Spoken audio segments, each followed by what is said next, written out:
So let me get this straight. The Keeper of the Apocalypse is actually the reincarnation of the Twilight God.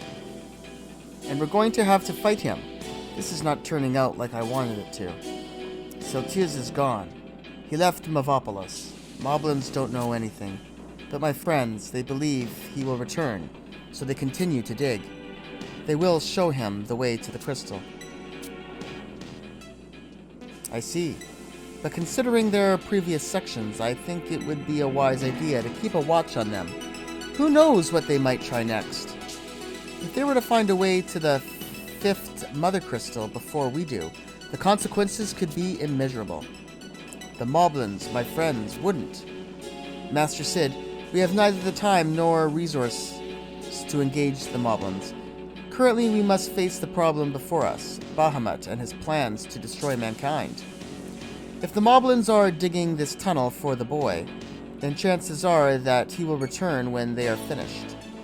And when he does return, that is our perfect opportunity to catch him.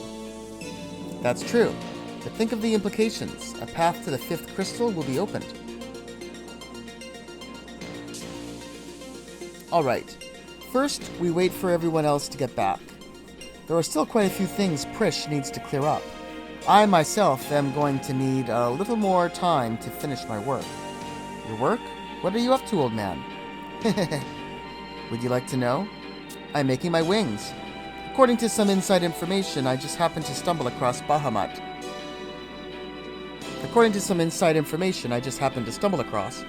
Bahamut is hiding out beyond the Sea of Clouds, higher than any man's ever flown.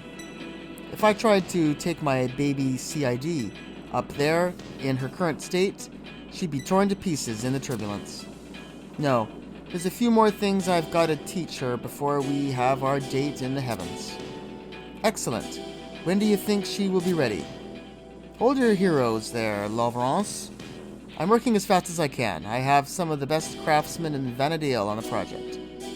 And until we're done, we need you back in Mavopolis, keeping an eye on those Moblins. Do you think you can handle that? You need not worry, Master Sid. Jabos has provided me with much information on his subterranean companions, and a few of my friends will also be lending their hands. I know everything about Mavopolis. I know everything about Moblins. Alright then, it looks like I found the right men for the job. By the way, have you heard anything regarding Lady Prish? While searching for information on Altair, I learned of a group of Mithra known as Sin Hunters. I am not sure of the details, but I believe they ordinarily traveled from the Mithrin homeland to catch Cardinal Mildorian and punish her for her past crimes. However, now that the three believe that the Cardinal is dead, they search for Prish to have her atone for the sins of Mildorian. That's ridiculous. How do they think they can get away with something so crazy? We can only hope that Almaya finds Prish in Sandoria before the Mithrin trackers do. And then there's Tenzin. No word from him either? He said he was heading to the Lafine Plateau to ask the terrestrial avatar Carbuncle for help, but... Oko, could you try and find out what happened to Omaya and Tenzin? They could be in some real trouble. We're counting on you.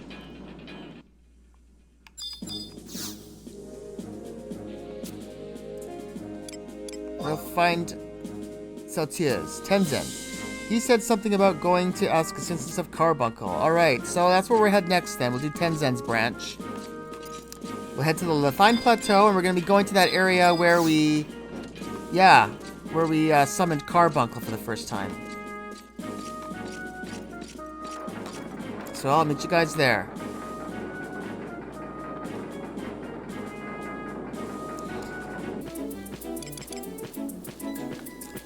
So here we are on the Lafine Plateau, just approaching the area where we first met Carbuncle. First summoned him. Or her. Whatever. Alright, I think we can get off our mount now.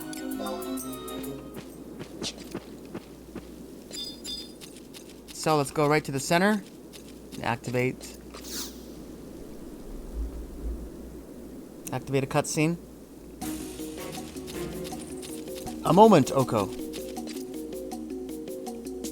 Common rumor has it that one can meet here with the terrestrial avatar Carbuncle. Could this be true? It is. We have first-hand experience. Carbuncle, bringer of rainbows, I am Tenzin of the Far East, sent here across the seas at the behest of Phoenix. The Keeper of the Apocalypse has come to Vana'diel, and 4 of the Mother Crystals are besieged by darkness. Yet, in the face of this crisis, Bahamut and Diablos do nothing to defend them. Diablos draws souls into his dream world to shelter people from the emptiness, and Bahamut rallies his worms for the destruction of every last person on Vana'diel in the name of some ancient pact. Carbuncle, we all carry the curse of Promethea within us, and it is not within our power to lift this bane. But I cannot accept this as justification for genocide. We were born as a part of fate's design, and we will live the lives we have been given.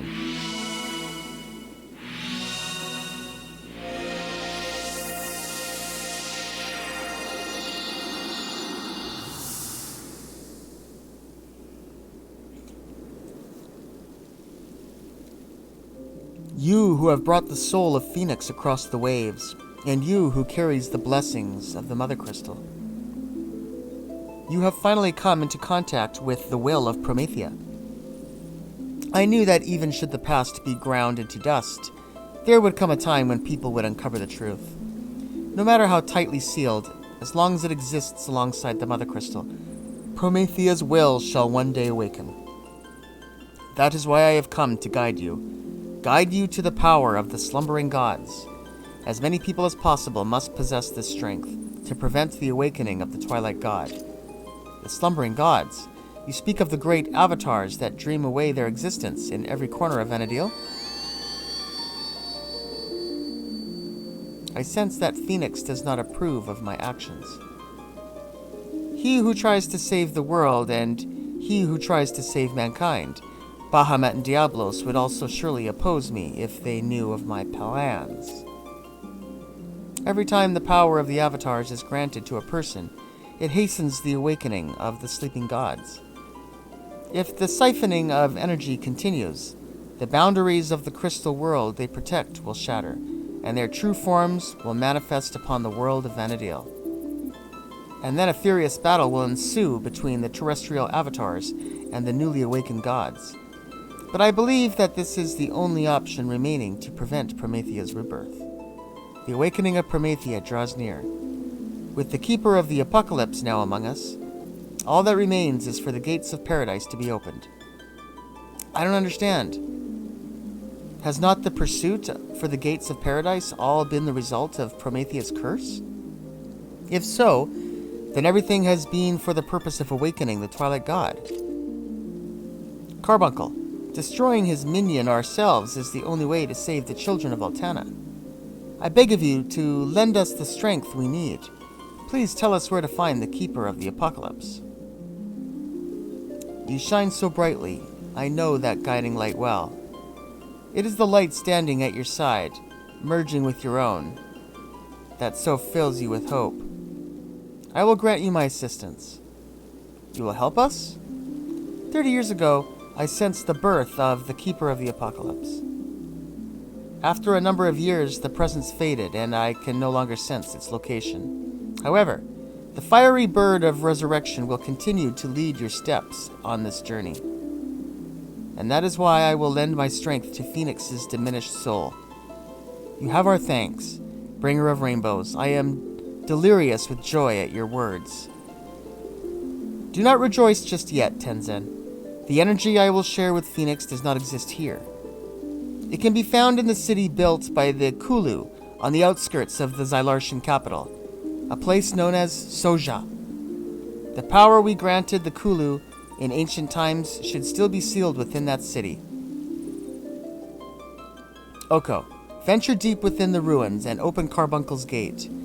With the knowledge you now hold, you should be able to operate the device that lies within. As I have no strength for battle, this is the best that I can do, but I am sure you will find it helpful.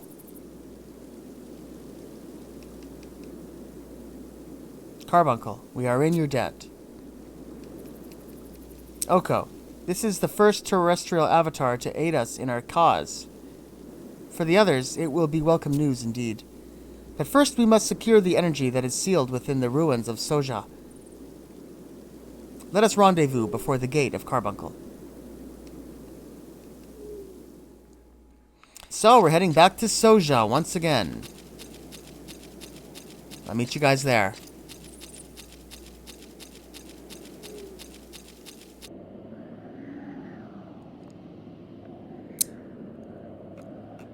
So, here we are at the Bodacine Glacier.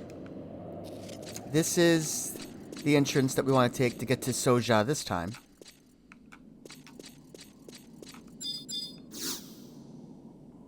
We are ready to proceed through the iron door.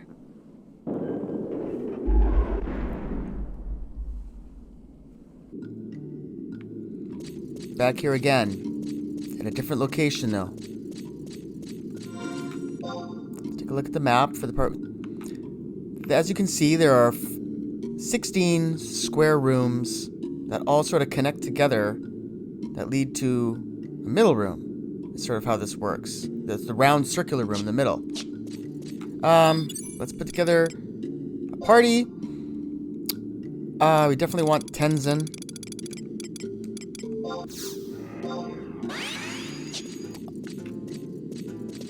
Maze lizards. Yeah, we've seen those before. So, we're gonna be fighting these monsters. Is this the first door? Yes, well, I guess it is.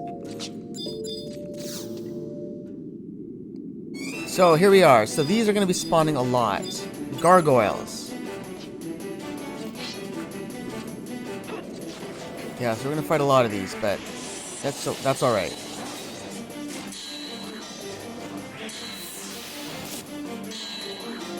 I think we can handle it. All right. Oh, the door's open. Yeah, there we are. So it opens automatically. We gotta make sure we don't go back, too. We have to keep on examining the doors as we go forward. So this one opened without a gargoyle.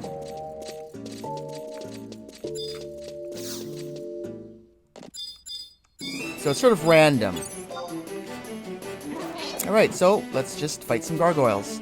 So yeah, when the gargoyle dies, the door opens automatically. That's what kind of surprised me last time. Yeah, there we go. Alright, so just want to make sure there's no other doors. Yeah, okay, so there's always just one other door, it seems. So you don't have to worry about going the wrong way. I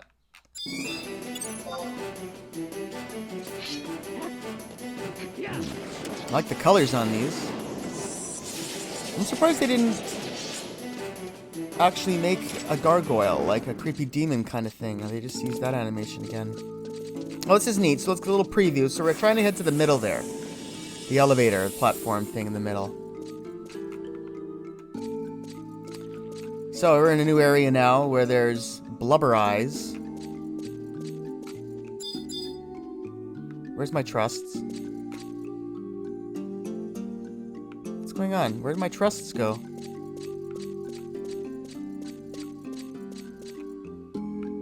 Come on, guys.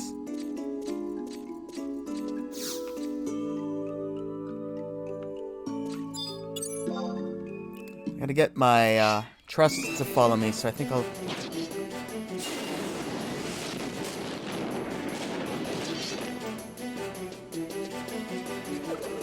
Hey, there they are. I don't know, that was weird. We got a chest key.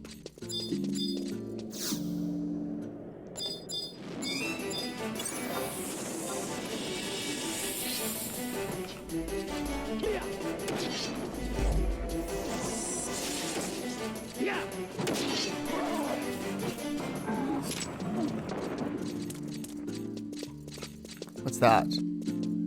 Cryptoberry Plaguer. Let's get rid of him. Looks like he's holding a spatula.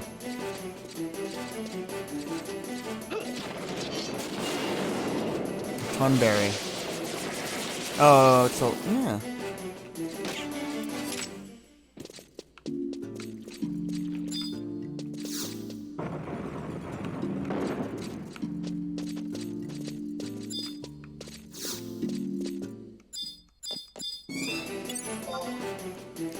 Got a Tonberry coat from the last enemy. I think I have one of those in my inventory already that I'm not really using.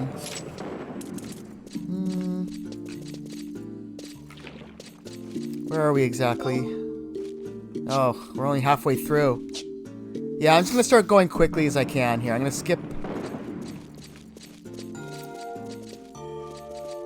things. Just go.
Snuff.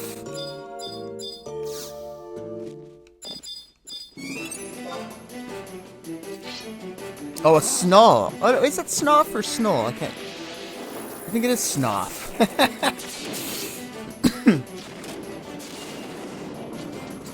little ice bombs. Getting closer. Almost there.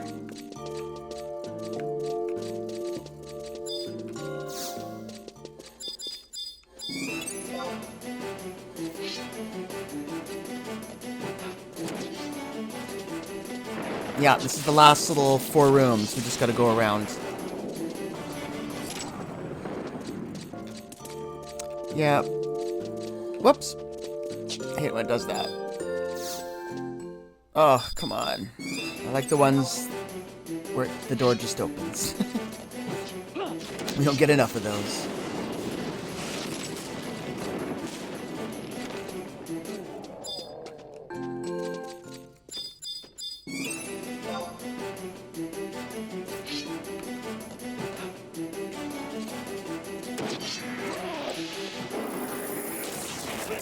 Alright, is this probably one of the last rooms?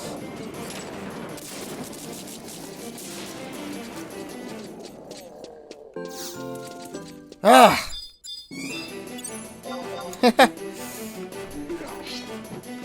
Is this the last one? Please tell me. Looks like it might be.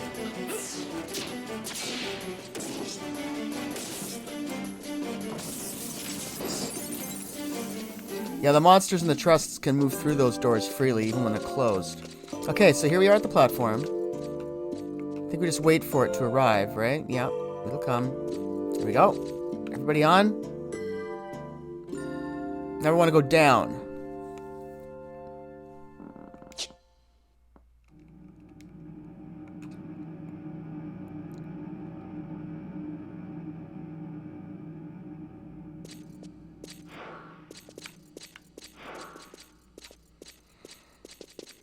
There's a door.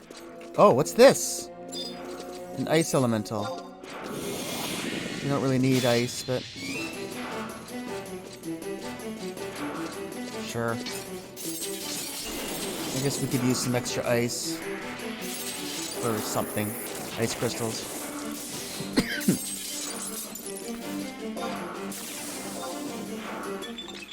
No map for this area. What's down there?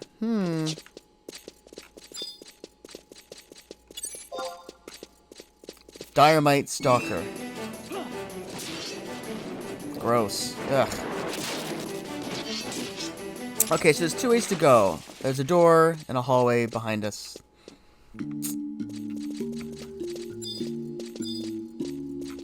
Avatar Gate.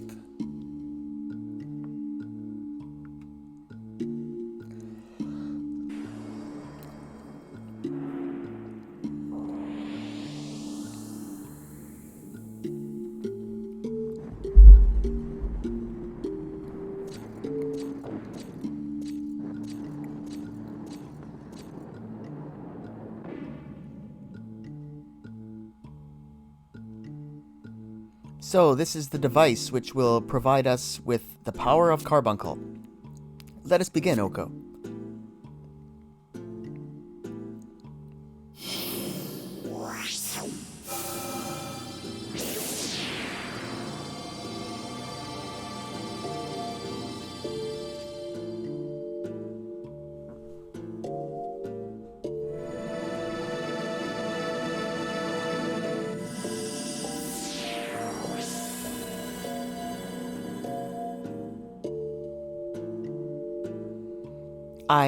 I can hear the voice of Phoenix. She's telling us to return to the place where we first met Celtius. But that would be Juno.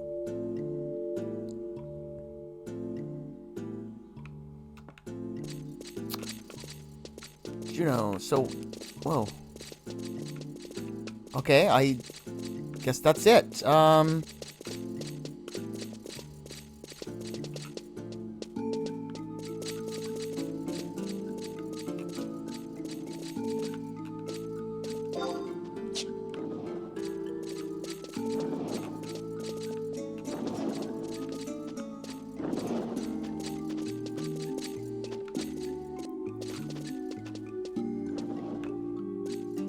What's over here? I gotta see what's over here. We're heading to that transporter, but I just gotta see. Where does this go? Oh my god, I'm so curious. I don't know where to go or what to do. My mind is just swimming. Let's just... get out of here. Ugh. It's just, I'm overwhelmed.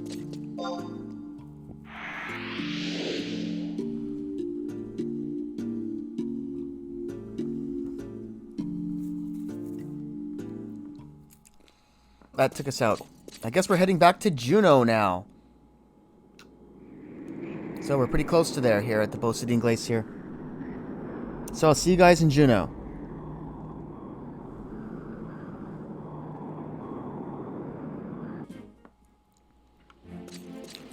Okay, so here we are in Upper Juno. We're sort of at that awkward save spot there. Our home point, I mean. We're sort of in the middle of everything. We're looking for Monbro at the infirmary. Can't quite remember how to get there. Monbro. Oh, right. First one right there. So.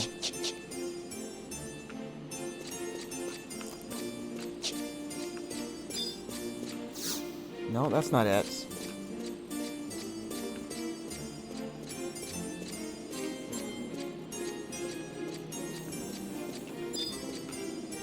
Here we go. There he is.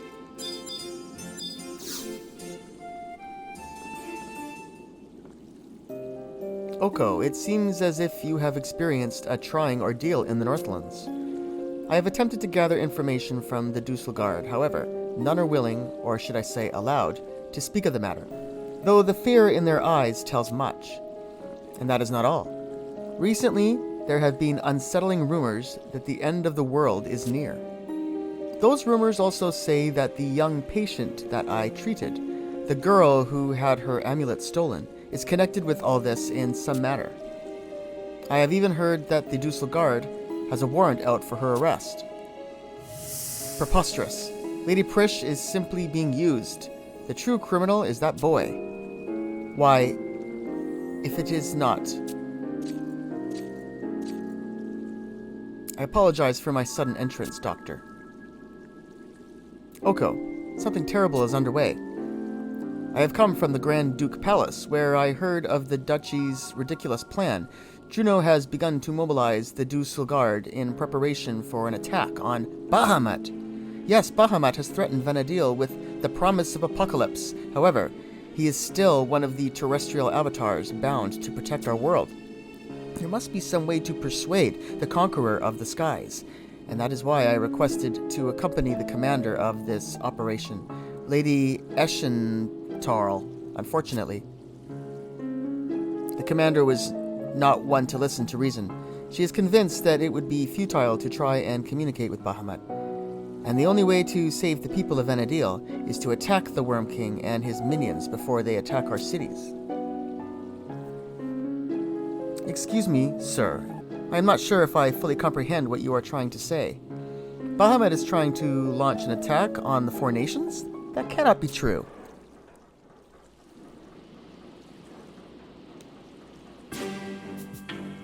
But if it was, have the leaders of the nations been informed? Have their armies begun preparations?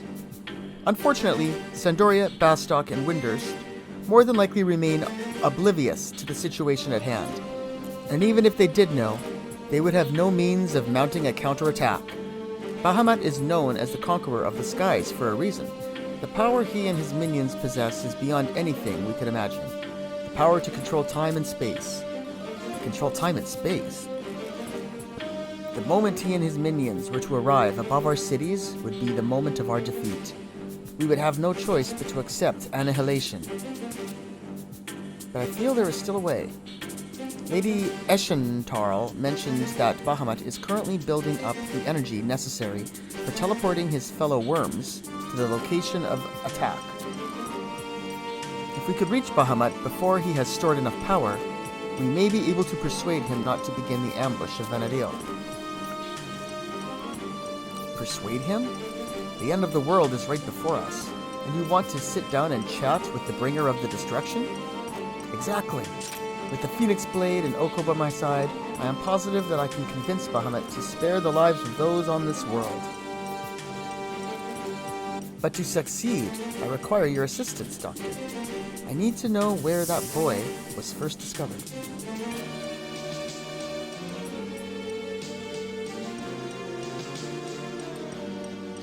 Understood. Wolfgang, capital of the Dusselgard, ordered me not to reveal this information to anyone. However, I am afraid I no longer have any choice. On the first floor of Delkfoot's tower, there is a large doorway that leads into the deeper areas of the spire. It is somewhere down there that the boy mysteriously appeared, a large central chamber, but that is all I remember. I am extremely grateful for all you have done for us, Doctor. Come, Oko. We have no time to lose. Ah, but there is a door, a locked door, and only Wolfgang knows how to open it. I have no worries, as Phoenix will lead the way. Oko, make your preparations quickly and meet me at the tower. Oko, it may be a worthwhile effort, but let me ask Wolfgang for the key to that chamber. While sometimes misled, he is a man who strongly believes in justice. He may feel that it is solely his duty to protect the world on the eve of its destruction. We must let him know that there are those of us who also follow the same path as him. Here, take this envelope to the palace guard post. I will be praying for your success, Oko.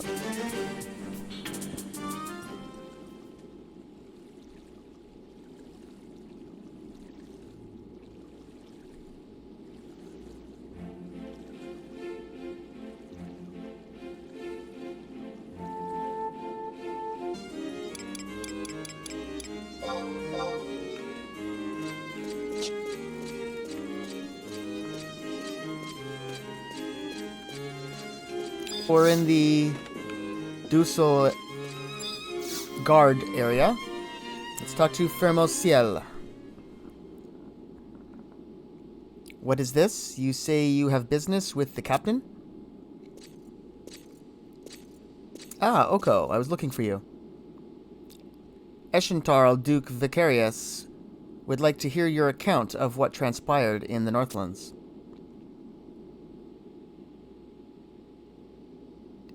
What is this envelope? From Dr. Monborough? Why would he... However, first things first, follow me.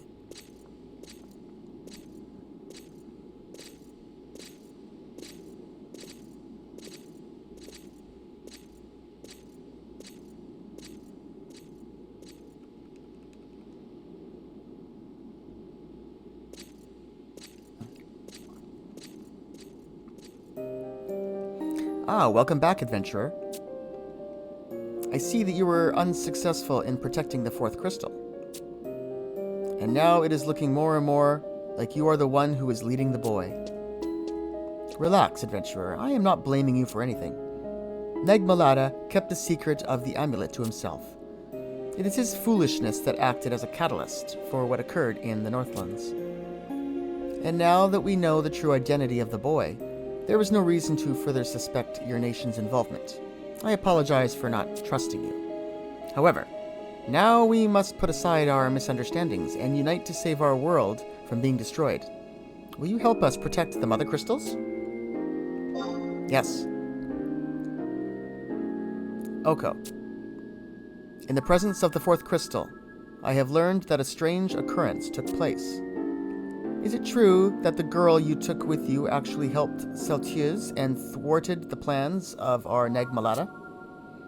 It is extremely important that you do not withhold information from us. Yes, I see. The Duchy is currently searching for that girl. We do not wish to punish her. We feel that she may be in grave danger. We must find her, so we can protect her. The first threat to her will be Nagmalata. He is already attempting to make it seem as if the fall of the fourth crystal was the girl's fault. If he finds her, he will more than likely poison her mind, preventing her from speaking of anything that may harm his plan. The second threat will be the boy, Celtius. His next destination will most surely be the fifth and final crystal. However, this crystal lies deep beneath the sea, and the only one who knows how to reach it is the girl. Finally, the third threat will consist of assassins from the south.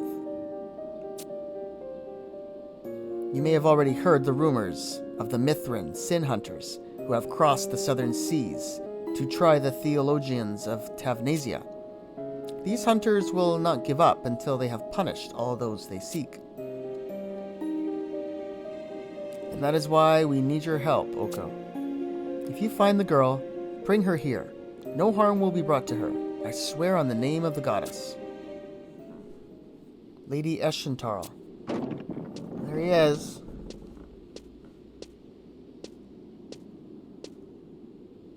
Did you tell them everything that happened in the Northlands? My plan was flawless.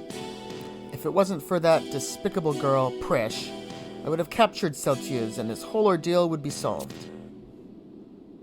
That girl heard the whisper of Celtius' soul, sang the Memoria della Stona, and helped him escape. The testament of affinity she possesses. It connects the heart and souls of men. Celtius has been using that to control her.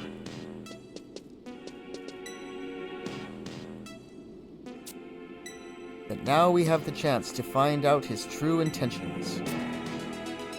If we can capture the girl, we can use her to tap into Celtius' mind. We can learn if he truly arrived to save Altair. You miserable man, are you saying Celtius does not know that our crusade ended long ago? You fool! Are you saying Celtius does not know that the celestial capital was destroyed long ago? Perhaps it is we who do not know the true outcome of the crusade, of the true fate of our capital. I propose that an expedition be sent to Altair. There we may find the answers to why Celtius survived all the centuries, and why he continues to poison the Mother Crystals. And that is why we must first investigate the line leading to the fifth crystal. Please, grant me access to the crystal terminal. I understand why you feel an expedition to Altair is necessary. However, the Armarthwan Society has already made a decision on this matter. I seem to recall that you have been given orders to research the mobile city that was discovered near Bastok. All affairs concerning Celtius have been left to Eschentarl. You are not to interfere. But Lady Eschentarl has been given the assignment of Bahamut. Celtius is a much graver problem than you can imagine, I do not think. Yes, you do not think. Do you really believe attacking the boy with the Eye of Altana would defeat him? Your impudence is the cause of all our troubles. But Nagmalata, Do not misunderstand us. The Society does not intend to pry at your faults. The reason we have entrusted you with the Moblin investigation is because your excellent Kulu powers of negotiation are vital for the success of the mission. But Lady Eshentarl, you do not realize how powerful the boy has become. Now, with the eye gone and the path of the fifth crystal sealed, how do you plan on dealing with him? I don't think you even have a plan. Very well. Let me inform you of how we plan to stop Celtius. We can draw him forth without traveling to the fifth crystal. We can seal him without your precious Eye of Altana. How? You can hear me, can you not, Celtius? It is I who possess the other amulet you seek. I am waiting, Celtius. Come and fulfill the pact.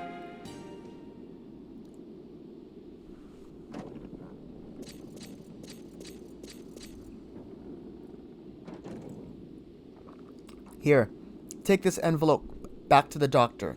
It does not belong to me. But why would he try to...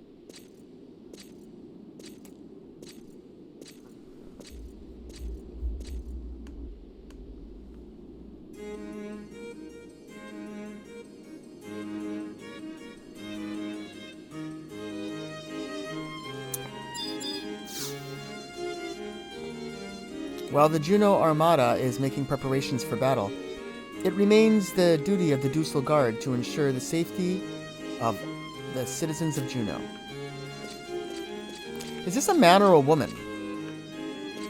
Pheromoseal. I thought it was a girl, a really tall woman in armor. Trying to see the breastplate. But the encyclopedia says it's a man. Let's go back to Monborough. Give him back his letter, I guess. I suppose that means Wolfgang didn't have the key after all. So maybe we're gonna find out who does have it.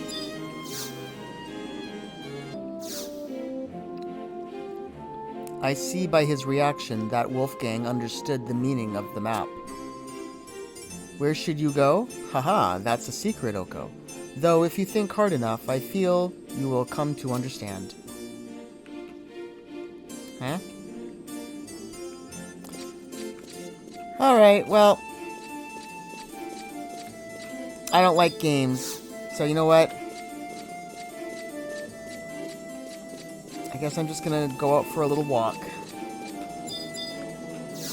Take a shortcut.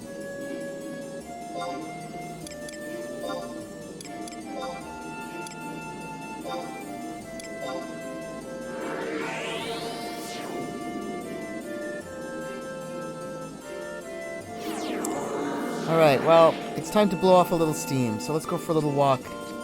Let's just leave here. We're getting the run around here. No one's helping us. All we want is that key for the Delkfoot Towers. Not so much to ask! Okay. It's okay, I'm calm. I'm calm. Breathe, Oko. Breathe in that fresh air.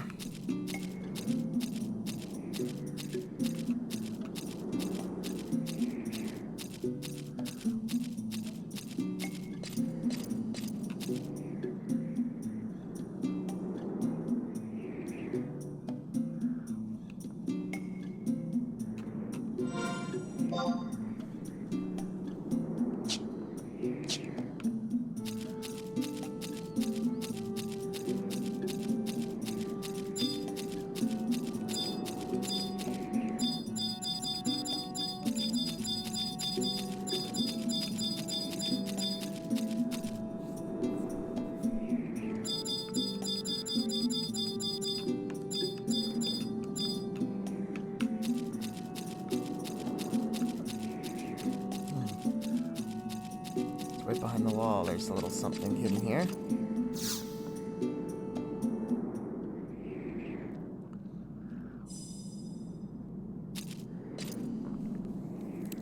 You will not find anything of interest there, Oko.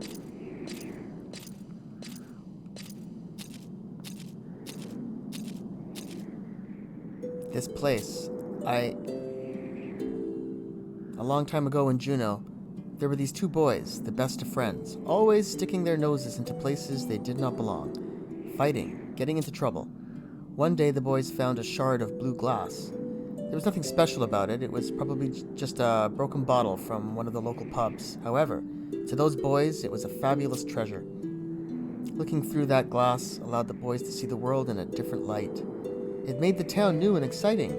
The two would spend hours arguing over who was to use it next. But in time, the buildings and the bridges began to bore them. And one day, the boys decided that they would defy their father's warnings and sneak out the city gates just to have a look at the rest of the world.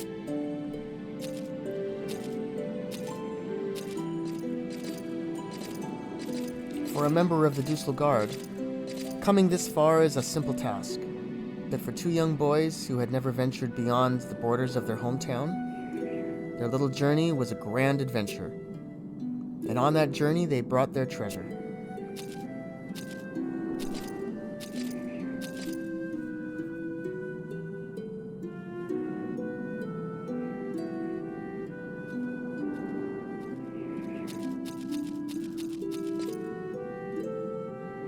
And when they gazed at the towering duchy through the soft blue glass, they realized the strength, the beauty, and the grandeur that was Juneau. They were awestruck by the sight of their hometown. The excitement they felt by watching Juneau from the spot drew them back there numerous times. However, one day, one of the boys said a strange thing. Juneau's amazing whether you look at it through the glass or not. Monborough. It has been a long time since we both visited this place. Look at the city. It's just as beautiful today as it was when we were boys. Wouldn't you say, Wolf? Why have you come here, Monborough? I have been so busy lately. I just thought I would come here to rest a spell. Why are you here? I was just patrolling the area. I see. Wolfgang. You know the glass is mine. What? Don't you remember when we buried it? You said the treasure's yours. I don't need it anymore.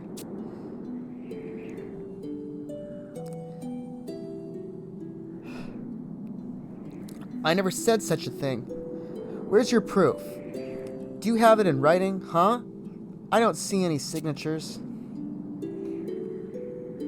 Ha ha ha. Some things never change, do they, Wolf? If you want it, it's yours. The shard should still be right there where we buried it. No, that treasure was neither mine nor yours. It was ours. Wolf? The true reason I came here was to bury the glass. I guess I never told you that I dug it up and kept it in my room.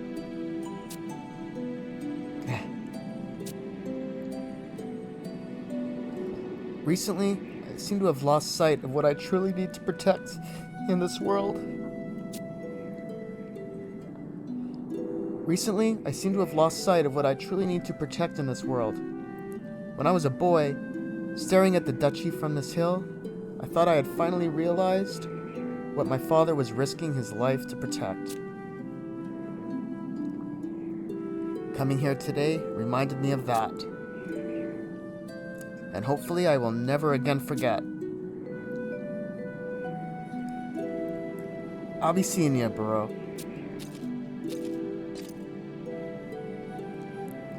Now, where did I put that key? I hope I did not bury it by mistake. Oh well, what is another slap on the wrist and a cut and pay? I have a successful doctor friend to buy all the rounds the next time we go to the pub. Haha. And who would that happen to be? I guess I was right. My old friend hasn't changed a bit. Ah, Oko. If I were you, I'd see what the captain is buried over there. I have a feeling it is something that may be useful to you on your quest. But I request that you leave the other treasure there, where it rests. Allow the memories of two young boys to live on, even if it is just for a little while longer. Oh boy, that was a very emotional cutscene for me.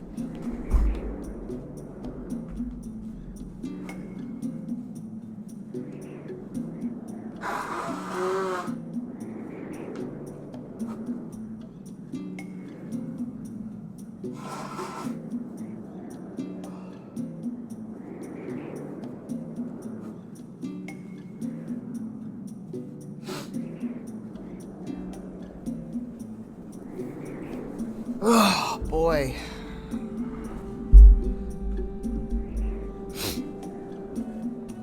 Oh, I got really choked up there.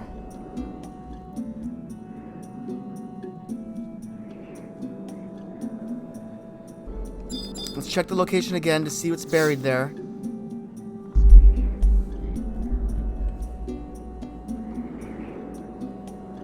Something is buried underneath a piece of light blue glass. You leave the glass where it is. And we obtain the key item, Delkfoot Recognition Device. Alright, and that's the item we're looking for. I wonder if there was someone that told us to look here. I don't know. I wonder what would happen if we checked it now, huh? But we're not going to find out. This guy was right in front of it the whole time. Hi there, I'm Acacia, your friendly neighborhood smile. One of your smile people. Okay, so let's head back,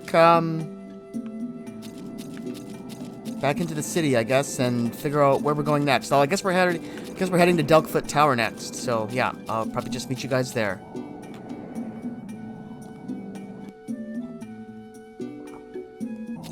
So I just saw on the encyclopedia in big bold letters, make sure you check the spot after you get the key item. Good Lord. Looks like someone else might be here doing the same thing.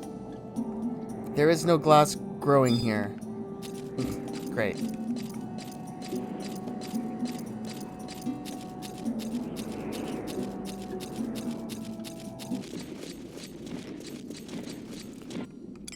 Here we are on the first floor of Delkfoot's Tower. I just entered from Quon Island, survival guide, and we're heading to this little door here, which is right in the very northerly part of the first floor.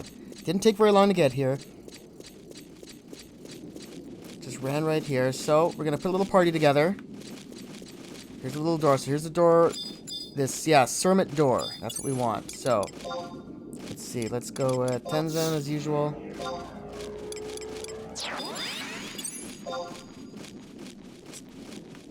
Get rid of some of these bats.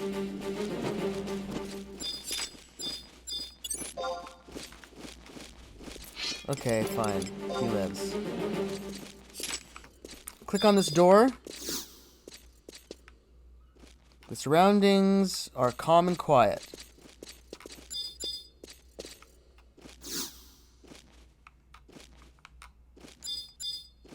Huh?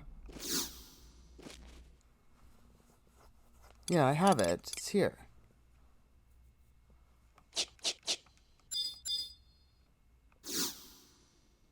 Something huge is bearing down upon you. Okay, so we just have to wait a little while. I guess someone was here earlier that fought it or something like that, so it wasn't spawning. I don't know. Oh, here's a disaster idol. This won't take long. Just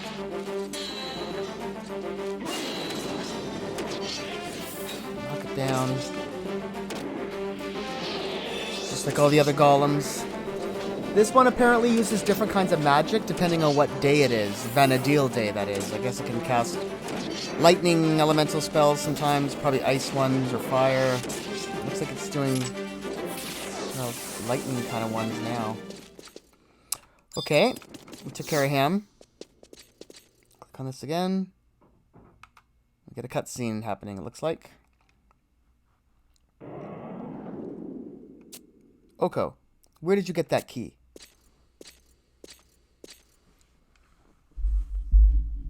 The captain of the Dussel Guard? Well, well, well.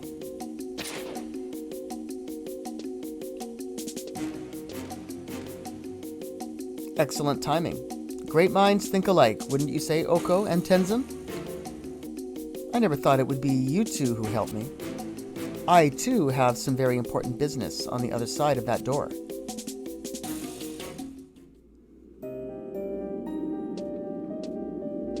Ah, what a grand sight.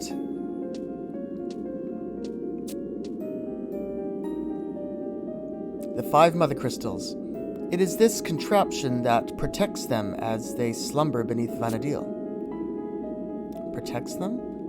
So that is the purpose of this tower. Exactly. The 5 crystals are connected by the 5 crystal lines that all converge on this very place.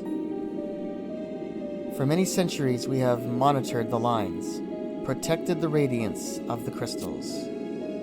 However, when the Worm King, Bahamut, arrived, the 5 crystal lines began acting strangely.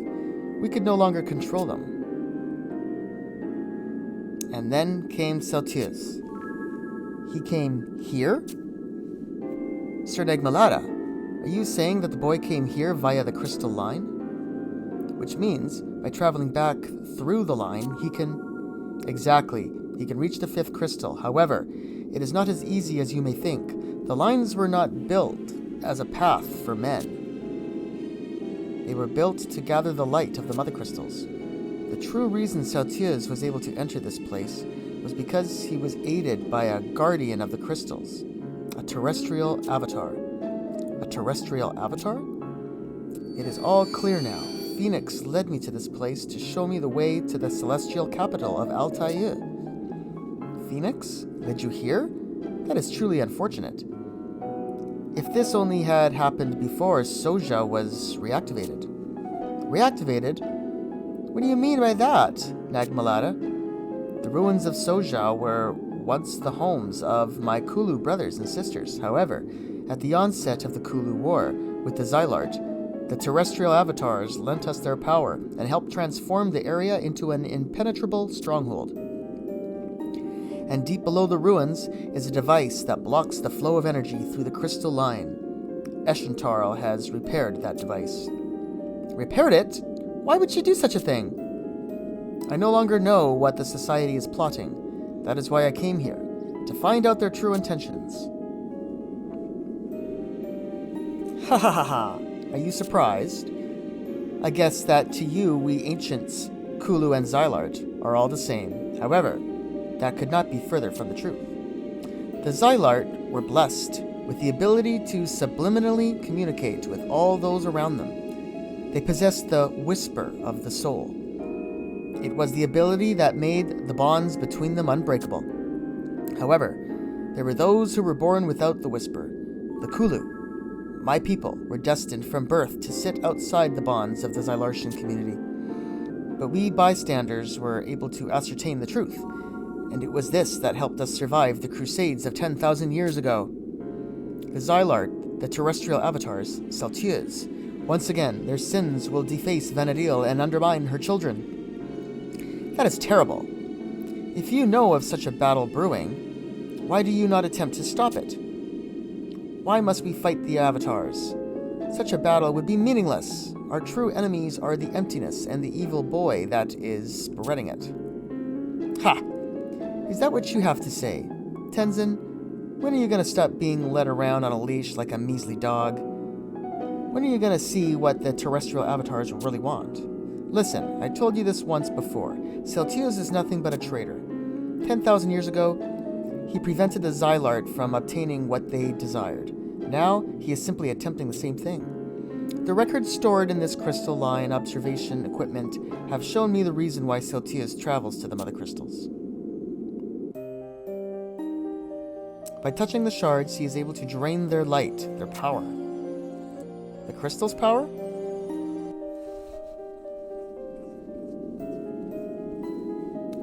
To accomplish our task, we had to gather the power of the crystals and fuse it into one. And to do that, we needed to repair and revive the Xylartian machines that were damaged in the accident that occurred 10,000 years ago. With the machines working again, we were able to slowly draw the light of the crystals.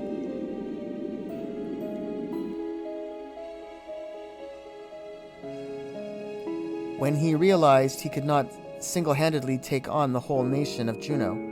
He turned to the crystals instead, and when he laid his hands upon them, their power flowed from the facets like water rushing from a broken dam.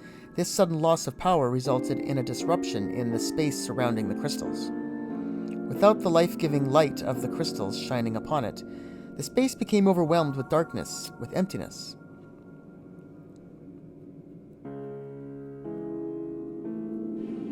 But Celtius first appeared on Venedil the same time as Bahamut. In my home nation, there were many reports of the emptiness eating its way through the land, long before Bahamut even arrived. Wait, you just said that you were slowly drawing the light of the crystals. That would mean that the cause of the emptiness in the east is you, the Xylart. I was beginning to wonder when you would realize that, Tenzin. But don't misunderstand us. It was never our intention to harm Venedil with the emptiness. While we lay in slumber for the past 10,000 years, things changed. The crystals changed. Especially the fifth crystal, deep below Altair. When the celestial capital was destroyed and sunk to the bottom of the sea, the crystal was damaged. The data that it returns is very odd indeed.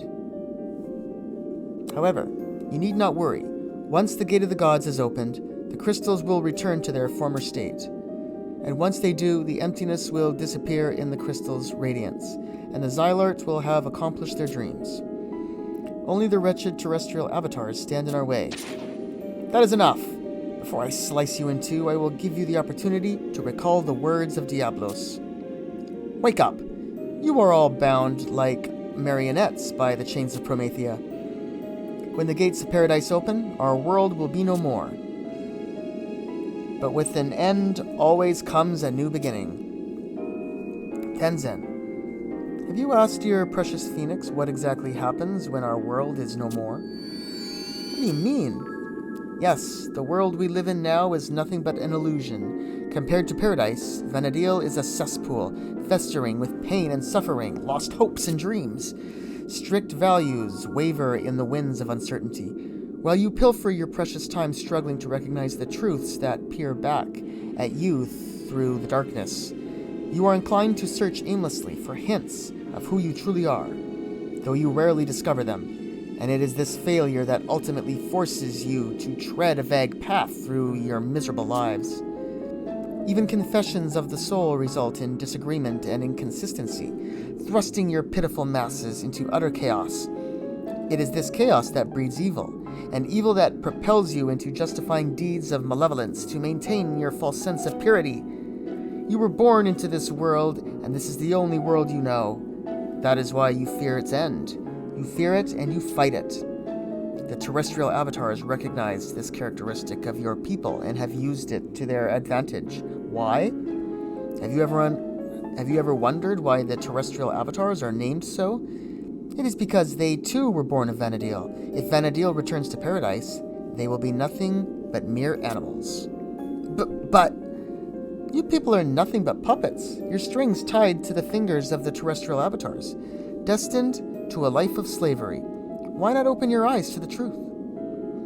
Now that you realize your true enemies are the avatars who claim to protect you, your journey through the darkness is over. You can leave the rest to me. I shall change your destinies.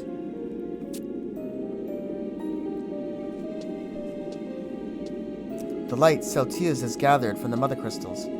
If the celestial capital of Altair still does exist, then the Xylart's plan is... This monitoring device will inform me of the crystal's memories. The memories will guide me. Let your memories show me the truth I see.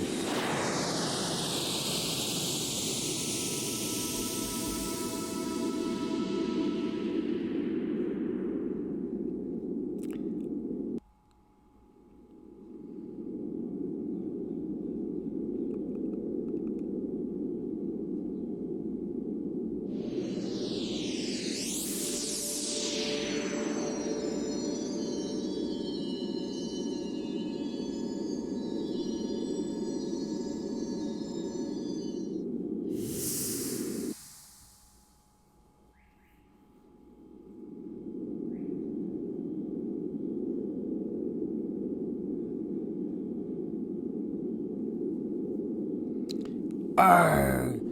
I'm only receiving partial data. There's still too much interference coming from the fifth crystal. But that image, I've seen it somewhere before. It was the Chamber of Eventide, and that was Eschental.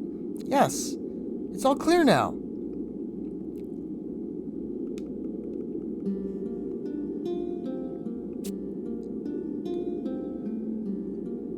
Could it be? Negmalata said that the terrestrial avatars are using us to prevent people from waking up and realizing the truth. But if that is true, the people who gave their lives for this flame, Phoenix, answer me! To grant you this form, lives were lost, villages destroyed, the lifeblood you drank from my people. Was it not to save Vanadil? Was it not to breathe hope back into her children?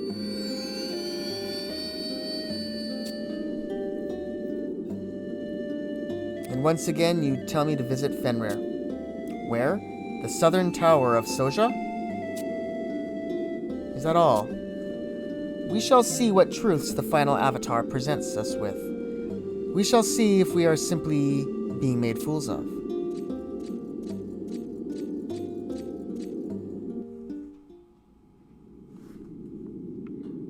So, it looks like we're going to be heading back to Soja.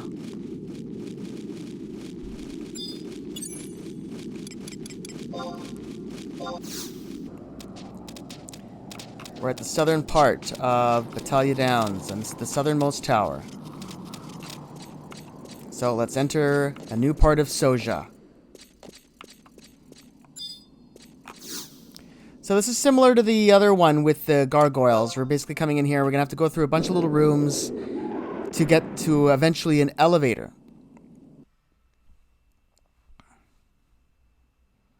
One of those magical platforms, just like in the other one.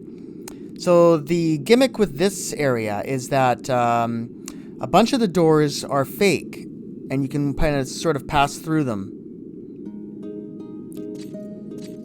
Here we have a cutscene first, of course, with Tenzin. Oko, I am truly sorry you did not have to come. It is my fault that you became a tool of the terrestrial avatars. The Phoenix Blade has confirmed that what Negmalata said. When the gates of paradise open, the terrestrial avatars will return to their original form. Mere beasts. The slumbering gods will awake, and the Vanadil we know will be transformed into a paradise blessed with their glory. However, with their awakening, the Lord of Chaos shall also return. Whether this is good or bad, not even Phoenix knows. And so countless lives were lost in my country to the far east. The Phoenix Blade was forged from the flames of resurrection, the flames left by Phoenix. Its sole purpose to destroy the emptiness. However, it lacks the power to fulfill that mission. It required a strength only obtained by taking innocent lives. The number of people who were ultimately sacrificed is unspeakable. Bandits and criminals were the first to be taken. Soon, the villages that could not pay their tributes began offering sacrifices in place of money or crops. Finally, the lives of those who had fallen into the slumber of the emptiness were taken as they slept, unaware of the fate that had befallen them. To you, the tactics chosen by my country may sound barbaric. However, my people realize that this is only part of their destiny. They accept their deaths in exchange to prevent the deaths of others. They know that with their passing, they will have protected the world their children and their grandchildren will inherit.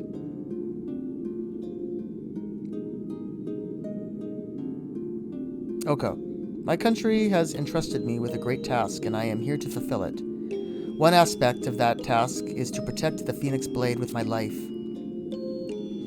I must follow my orders at any cost, and that is why I need you to promise me. If Phoenix leads me down a path that defies the will and morality of men, then you will do what is right for this world.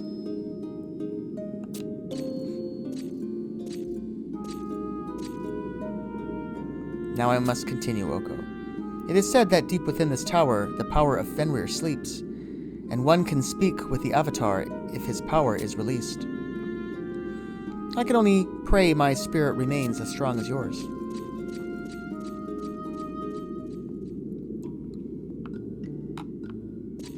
Let's take a look at the map. So yeah, same kind of thing. But like I said, instead of doors and trapdoors, there's just going to be ones we can pass through. So let's put together the usual gang of idiots. Get this going.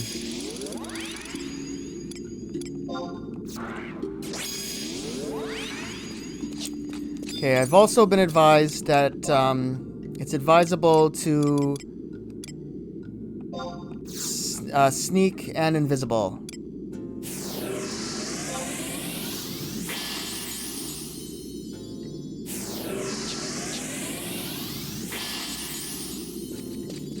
Alright, let's see if that helps us at all. Even at level 99, apparently things can aggro and it just gets annoying. So, here we go. Let's see what this is all about. It's sort of a maze. So, I'm going to do what I always do with mazes. I'm just going to, like, follow a set path, left or right. We'll hug the right wall. Whoa. What just happened?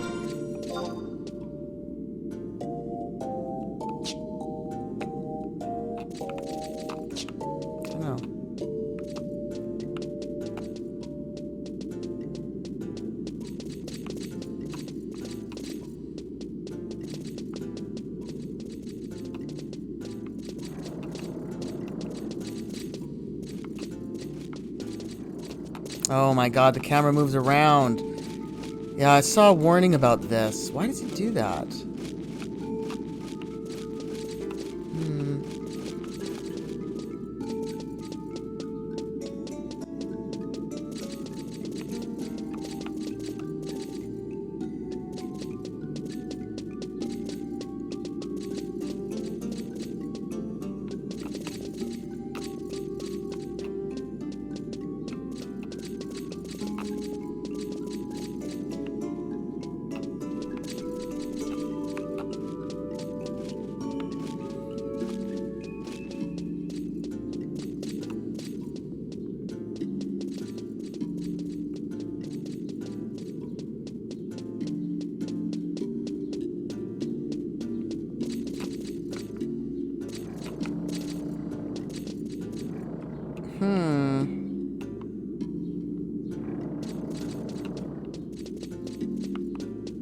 Yeah, I'm not sure why the camera skips around like that. It's weird.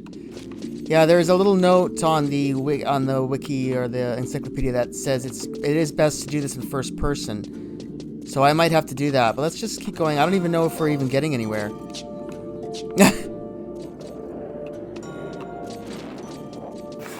Anyway, I'm just gonna keep wandering around until something happens. We'll see.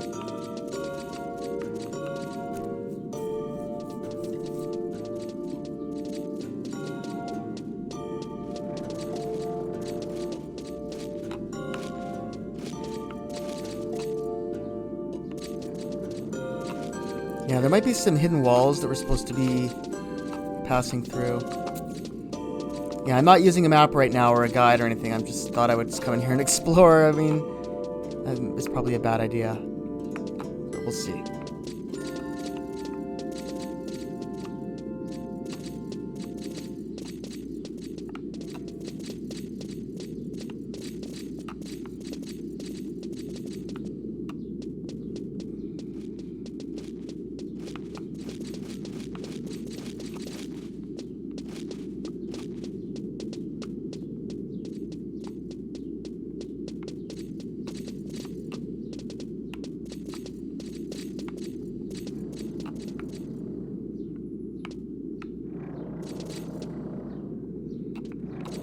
Oh, wait, that is...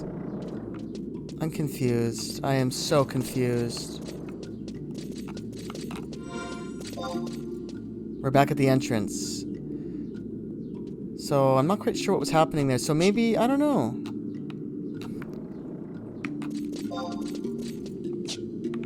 Let's try this again. So now I'm gonna have to use the,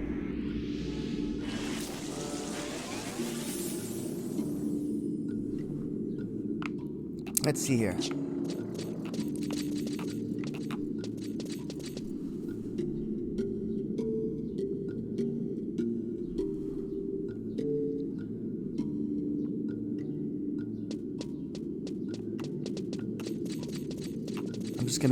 I'm gonna follow step by step the directions here.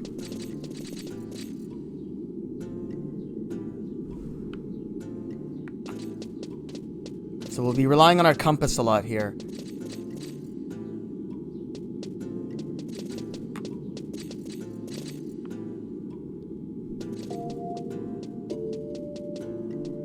Okay, now we're gonna go south, and we're gonna go past 2 rooms.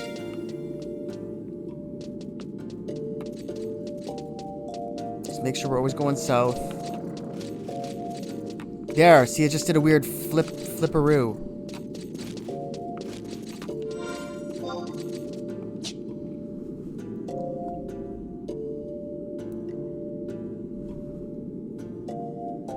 Okay, so now this should turn east. It does.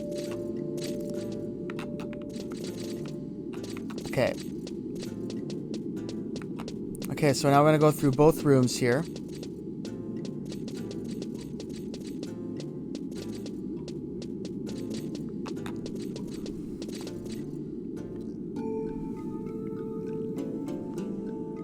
Okay, so now we're going to be going... This is going to turn north. And we should see a goblin jeweler. And if we see that, then we know we're going the right way. Well... There he is. Good. All right.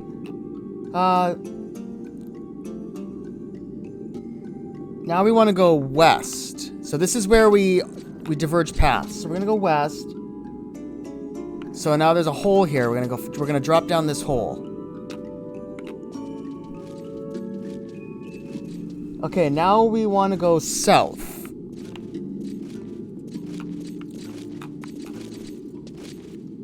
Through a small hole. So we're going to go south, and then this is going to go west. And then in here, we want to go north. Okay, so in this room, yeah, did that weird camera thing again. Go north. Oh, there we go, and there's the elevator. Yeah, that was tricky. So I think what's happening is if you go the wrong way, I think it's taking you back to the beginning or something. I don't know. That was weird. But in any effect, we made it. So it's going to take us down, and then we're going to have another one of those avatar gates that we're going to examine. This is probably it right here. I might have to drop invisible to examine this. Yeah. So.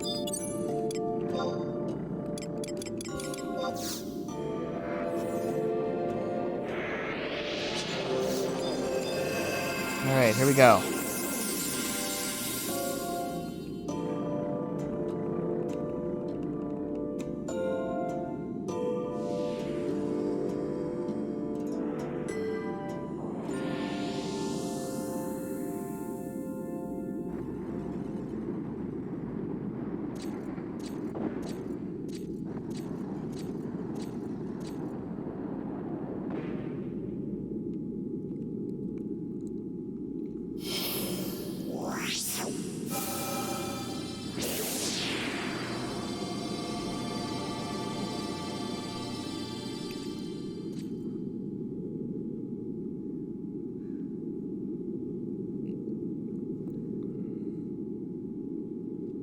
I am Fenrir. Though I am no longer a body, my spirit continues to roam the heavens. However, my strength has begun to fade, as do stars come morn. O guardian of the moon, my name is Tenzin. I have come from a land far to the east, the blade born of Phoenix at my side.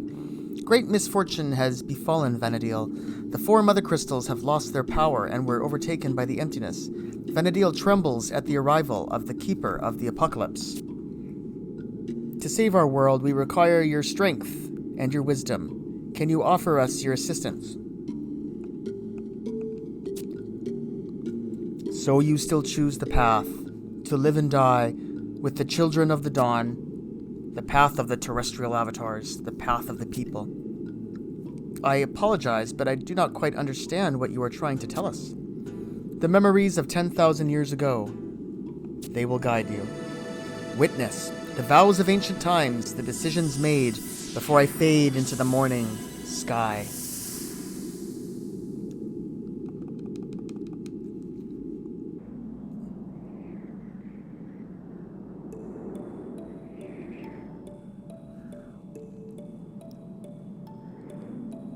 Where are we? Could this be Fenrir's vision? It's the Saruda Baruda, isn't it?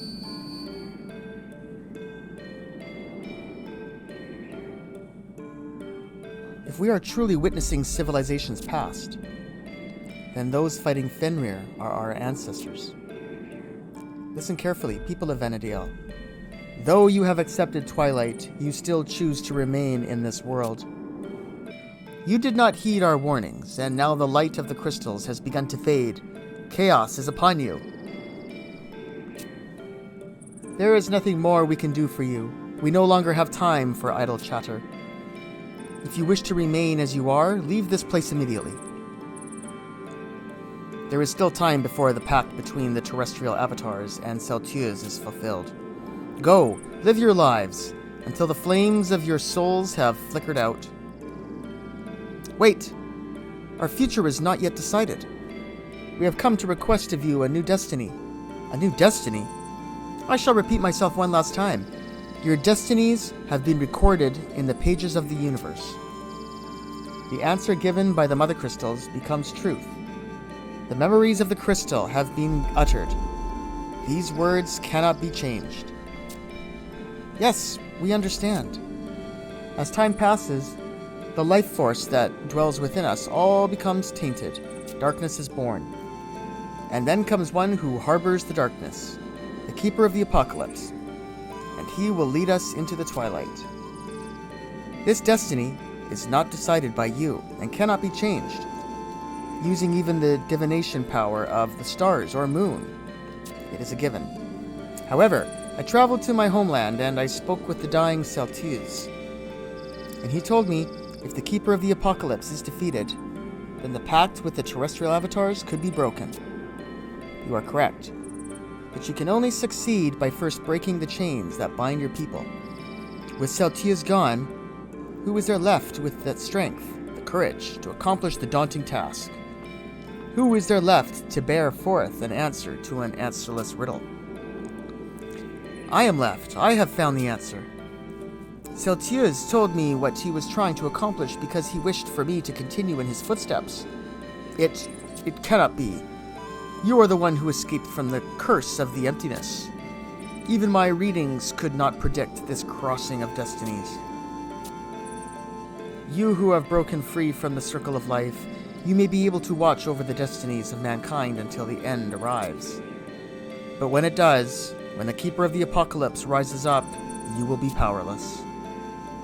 And you will witness every man and woman on Vana'diel blindly march into the void of twilight, their arrogance, apathy, cowardice, rage, and envy drawing them deeper and deeper into the darkness.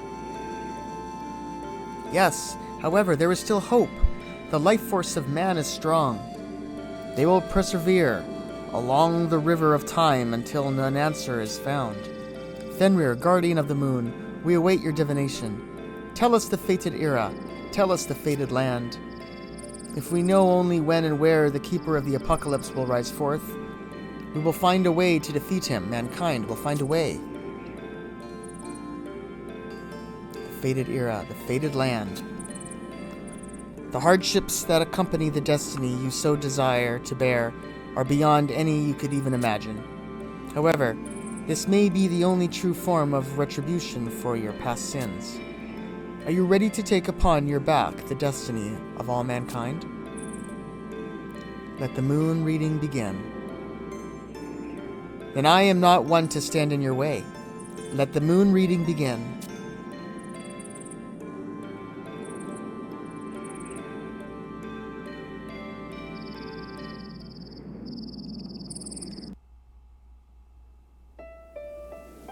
And so, destiny has spoken.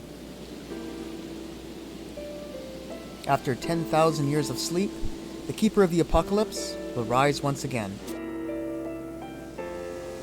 In Tavnasia.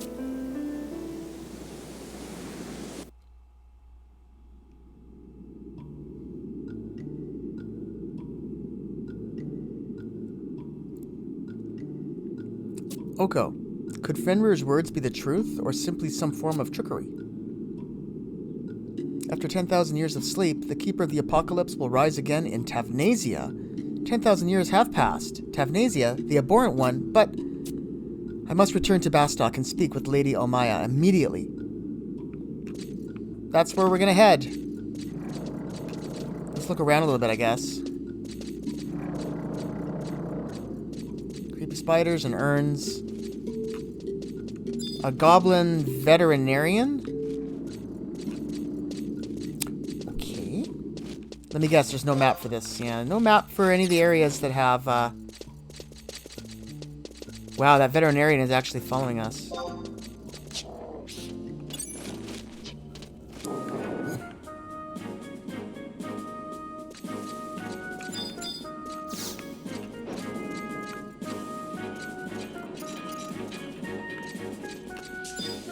Alright, here we are back at Sid's. Master Sid, has Lady Omaya returned? And what of Lady Prish? Whoa, calm down now. Why don't you tell us what's happened? The terrestrial avatars told you that? It's so hard to believe, but some of the things Nagmalatus said do make some sense. For example, the recent strange energy readings from the crags. I've studied those as well. But I never imagined that the remnants of the ancients were trying to do something as crazy as that, using the lines to converge the energy from all 5 crystals, and ultimately use that concentrated power to open the gates of paradise. I'm not positive, but with that much energy, opening the gates may not be as impossible as it sounds. And with all the technology those hooded scientists in Juneau have? But wait a minute, didn't they already try opening the gates 10,000 years ago and failed miserably? Just look at their capital. It's sunk to the bottom of the sea. Until we find out what the paradise place really is, we can't let the Xylart go on doing as they please. That is true. But we first must face the problem that lies before us, the Keeper of the Apocalypse. I was certain that Celtius was the one we were searching for, but after hearing the testimony of Fenrir, that the Keeper of the Apocalypse would be born into a Tavnasia. Tenzin, according to what you've told me, Prish's treatment in Tavnasia was quite out of the ordinary. Are you trying to say that this is because she is the Keeper? While it pains me to believe so, all the recent events seem to point to that conclusion. I have asked Phoenix numerous times for an answer, but she only replies that she too does not know. But if it is true, if Prish is the Keeper of the Apocalypse, then there is only one thing I can do. Hold on, Tenzin. We still don't know for sure that she's the one. Yeah, she's a little rude and a little crude and heck of a lot wilder than I like most of my company. But once you get past that, you realize that she's one of the most honest people you'll ever meet. I couldn't imagine her lying to a soul, let alone be untrue to herself. Tenzin, you can't truly believe that she's inherited the will of Promethea, can you? However, I cannot doubt what I saw. I believe that Fenrir showed me what he did for a reason.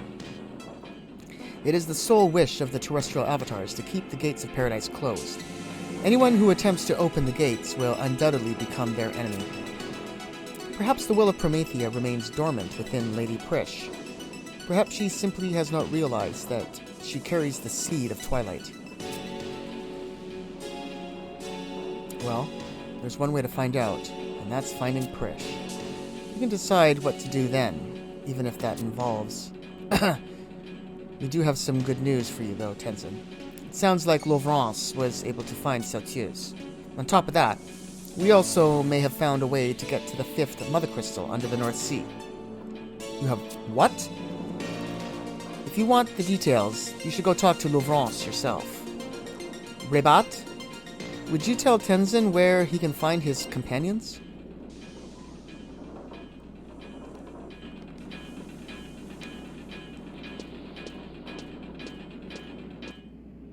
Oko, to tell you the truth, I think we may be in way over our heads here.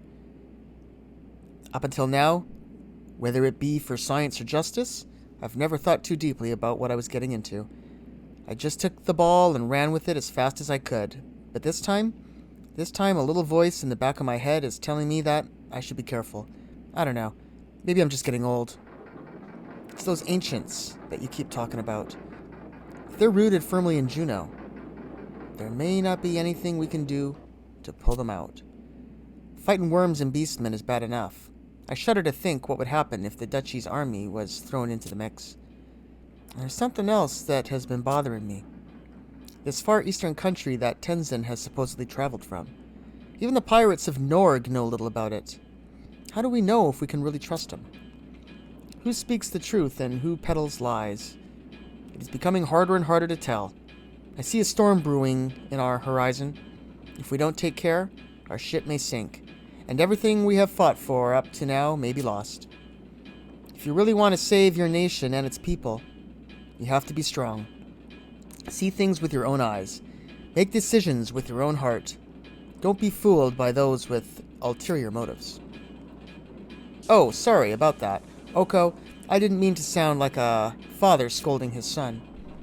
And I know I just told you to make decisions with your own heart, but I think that another good thing for you to do right now is find Prish. Almaya said that she was going to Sandoria to look for her. Why don't you go and see if she found anything? If Prish is the abhorrent one like Tenzin says she is, then our only key to saving her will be Almaya. Hurry, Oko.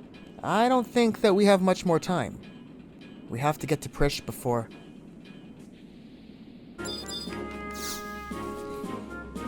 What are you going to do, Oko? We're going to find Prish, Almaya. She said that she was heading for Sandoria. Yeah, so that's where we're going to head next, back home. That'll feel good. We've been all over the world. Thank God we're going to spend a little time in Sandoria. Yeah, I actually have one or two things to do just here before we go, but yeah, I'll meet you guys in Sandoria.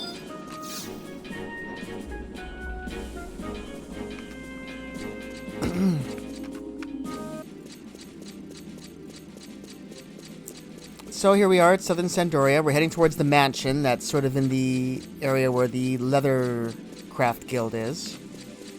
And several other shops, including the sundries. So, Hinore was up here. We've done a couple quests that involved her before, so... But it has been a while. Let's talk to the old gal.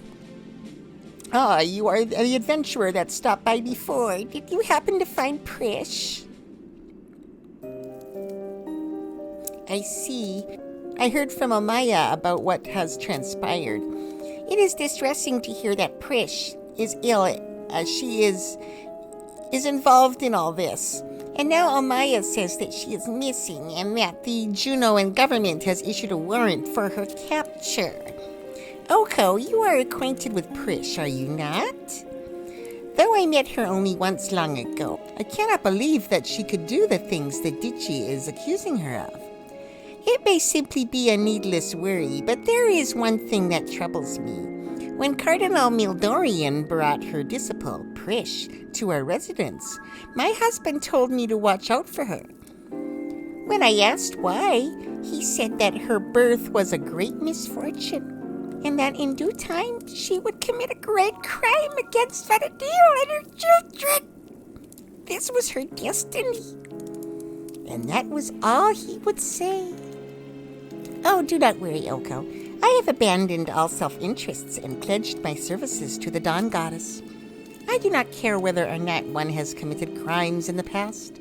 I cannot turn my back on one who pleads for help.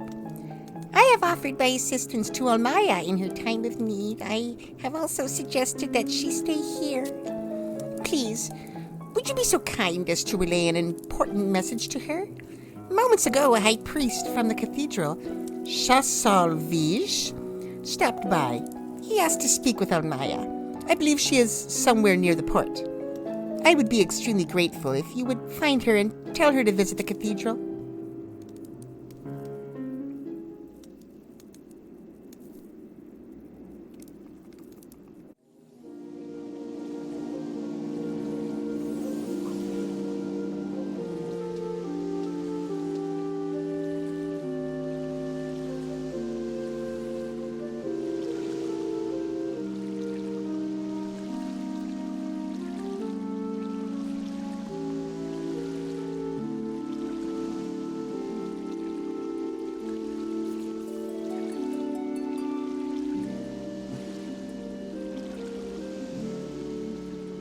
wonder who that beautiful young lass is waiting for every day and every night down by the docks.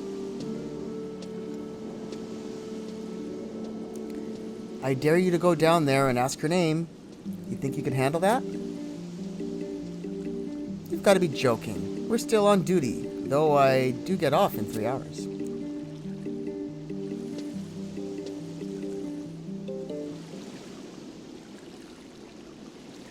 A fine tune it is. Never heard it before, but it somehow feels familiar.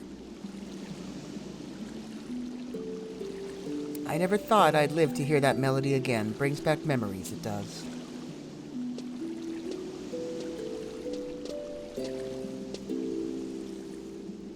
You still haven't found the girl you're looking for? No, I have not. Don't worry, she'll turn up, I guarantee it. You'd have to be crazy not to be drawn by the sweet melody of Omaya's harp.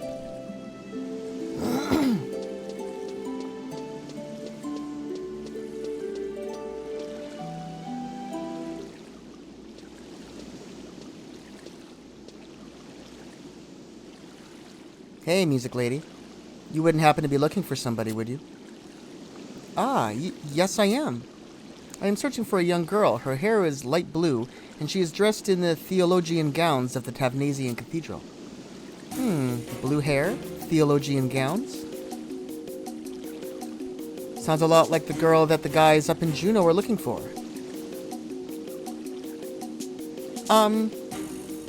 Kind traveler, do you know anything of the girl that the duchy seeks?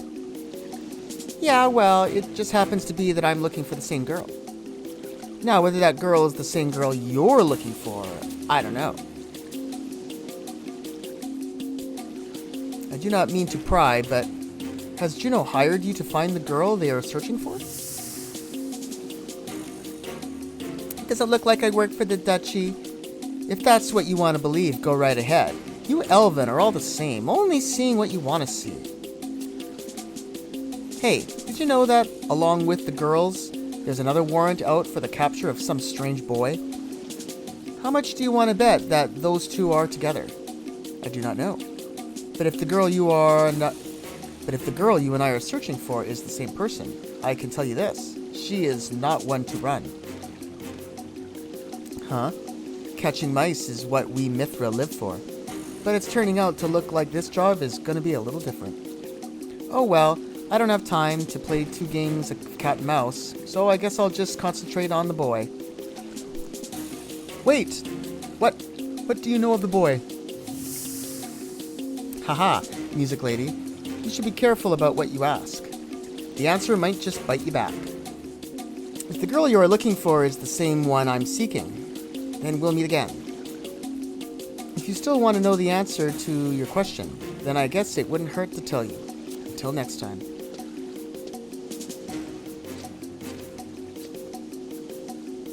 Oko.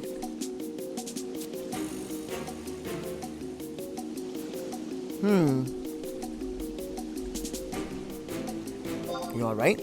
I'm fine. I do not know who that Mithra was, but I have a feeling she is searching for Prish. Those eyes. It was as if she was hunting prey. Oko, is Prish alright? She is she not? Please, tell me she is. I don't want to worry her, so I'll say fine. It comforts me to hear you say that. Oh, thank you, Oko. As long as you are here by my side, I believe that everything will be fine. I am sorry. I did not mean... Lady Hinare has introduced me to many people she believes may know something of Prish, but I have uncovered nothing. I am so worried if anything were to happen to her. What? You have a message from Lady Hinare? I am to meet with High Priest Shasalvij in the cathedral? Thank you very much, Oko. I will make for Northern Sandoria right away.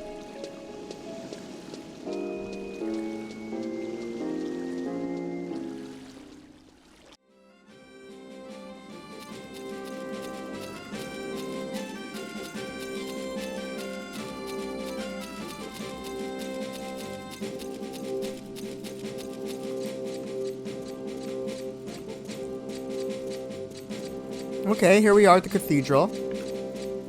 So the manuscript room, I would believe, was over here. We've been there before. Can't remember what mission it was, or... Chassauvige, right in front center. There he is. Ah, Oko. My curiosity was sufficiently piqued to do some investigating of my own into the Knight's Mistal. It is lovely to see you again, High Priest Chassauvige. I am afraid I neglected to properly introduce myself at our first meeting. My name is Olmaya. I was advised to seek your counsel by Lady Hinare.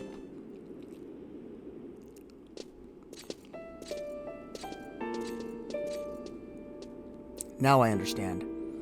The reason for your keen interest in the nature of paradise and the curse of the Twilight God is clear to me. Lady Olmaya, and you, Oko. You need not fear being overheard in this place. Let us be entirely truthful with one another and speak openly of these matters. Matters concerning the Tavnasian choir's efforts to complete the 5 verses. You know of the song? Before the advent of the Great War, you came to visit Lady Hinare with Cardinal Mildorian and her companion, did you not? I was permitted to accompany Papsk Mushavat and was present at the proceedings. I am certain that at that time you had little idea of the reason behind that gathering. It was, in fact, a meeting to improve the failing relations between the cathedrals of Sandoria and Tavnasia. In particular, there seemed to be no end to the unsavory rumors surrounding the Tavnasian cathedral.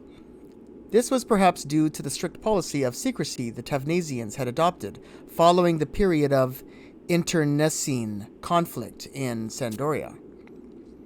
The Papsk sent a messenger to determine the accuracy of these rumors. However, Cardinal Mildorian arrived accompanied by 2 young girls, and one of those girls, you, Omaya, sang a certain song. Yes, I remember, but my voice was still untrained, and Papsk Mushavet grew furious at my terrible singing. No, child, that is not why he was angry. The reason behind the Papsk's outburst was his fear that the song you were singing would be completed. He was frantic to stem the dreadful power of that song. Dreadful power? It is perhaps for the best that you remained ignorant of the truth. The story finds its beginning almost 500 years ago. It reaches back to an era considered to be a time of humiliation for the Elven. At that time, the Quon continent was under the control of an army dispatched by the Federation of Windurst. The Elven race had yet to form a nation of their own, and the numerous tribes lived in forests apart from one another.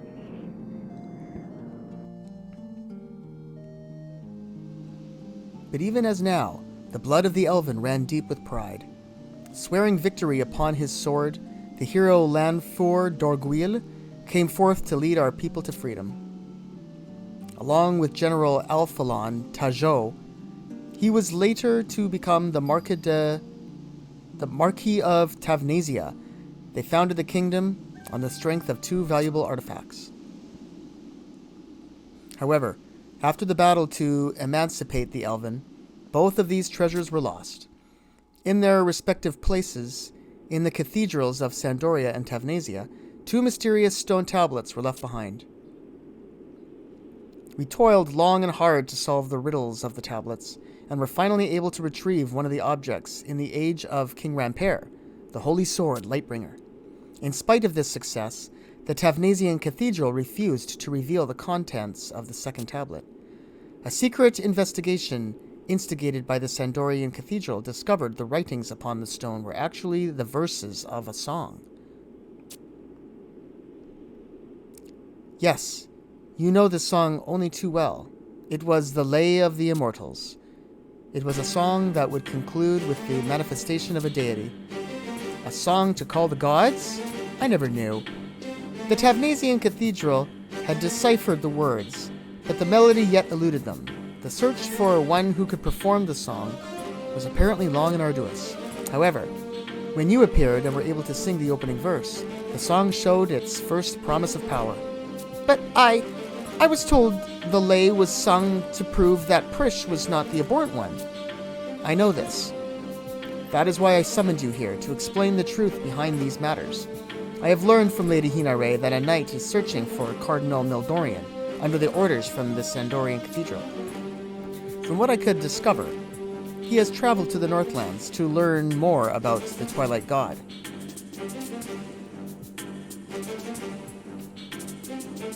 I know not her purpose, but Cardinal Mildorian was also seeking knowledge regarding Promethea.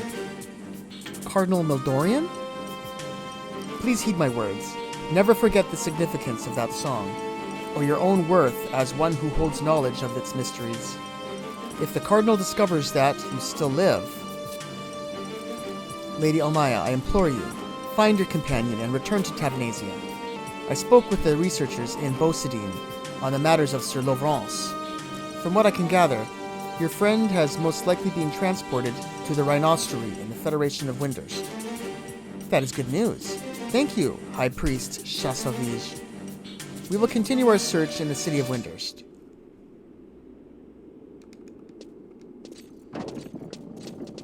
Oh, she was listening. That old guy was stupid. He said they were safe talking in that room. He was wrong. Okay, so let's head to Windhurst, I guess. Yep. Specifically, we're heading to Windhurst Waters.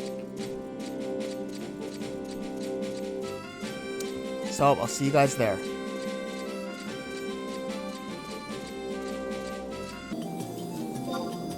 Okay, so, yeah, we're at the Rhinostery, that's right. We're right where we want to be.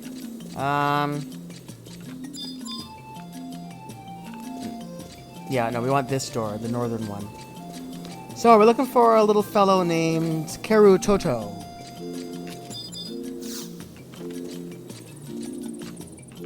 Oh, she wasn't very hard to find. I think it's a girl, right?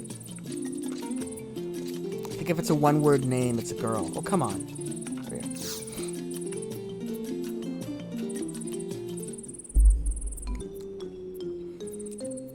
Mumble. Huh?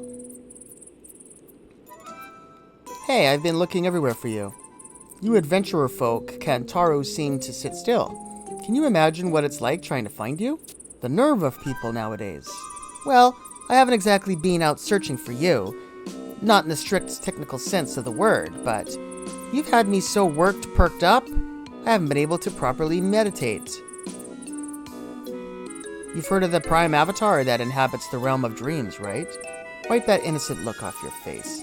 I know you know better. I have received a summons for you from that Prime Avatar. Yes, you. And also for your buddy-wuddies.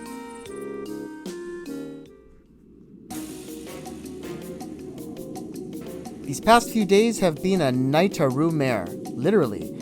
The Prime Avatar snatched-watched me up in my dreams, and I thought I was a goner. Scenes of Windhurst flashed before my eyes.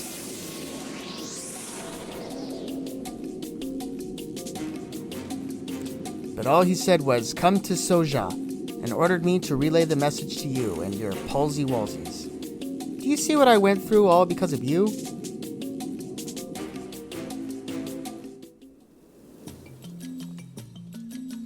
But anyway, I've told you and done my job.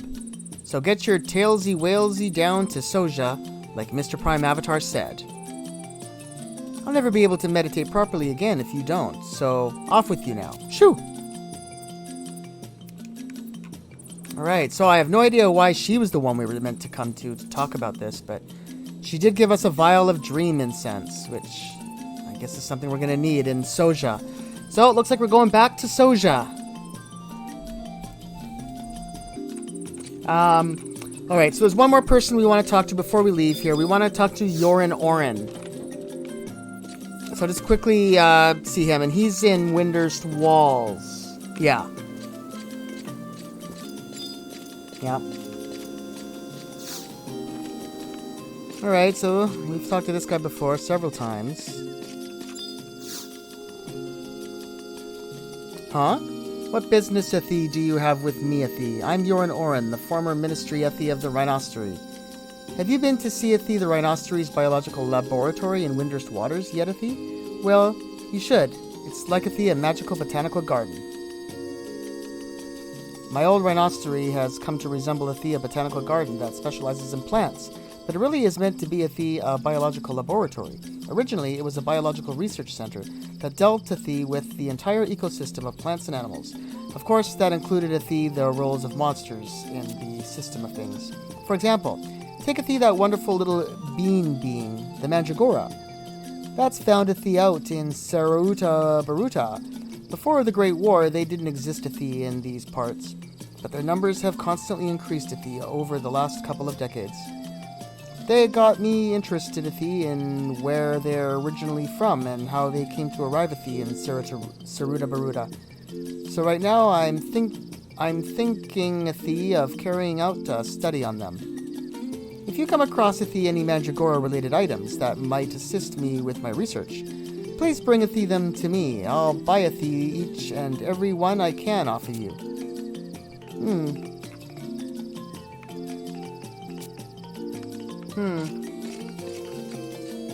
I'm just gonna head back really quickly and talk to Kerutoto one more time. Because I was expecting something different, but that's okay. I think we're alright.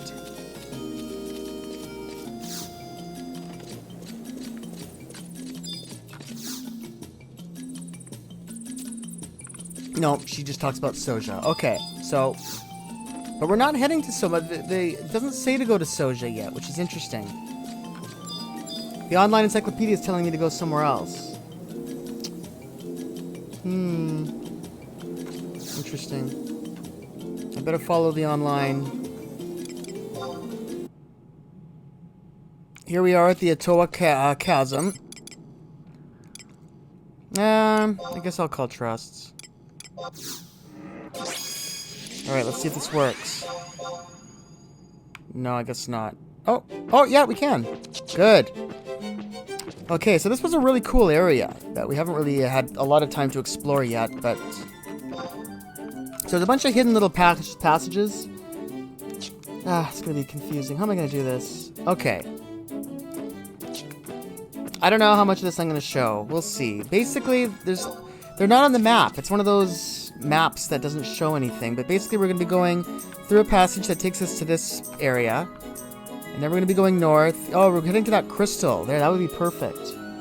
Yeah, that crystal's on the way, so that's our destination. I guess I can show this. We're going to be doing another little battle arena. There's always crystals outside of battle arenas, I've noticed, which is good. So we'll follow this one-way path tunnel. When we get to the end, we're going to turn left.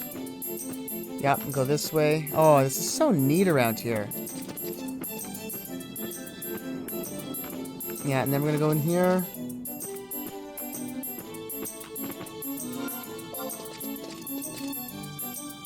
Yeah, that's right. Heading west, and then this way, and then this is gonna loop up and around, and this should eventually take us out. To an outside area.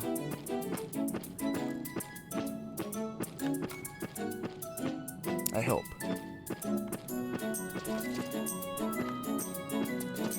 Yeah, that looks good. Oh, we even got a bit of a sunset to play with here. Nice.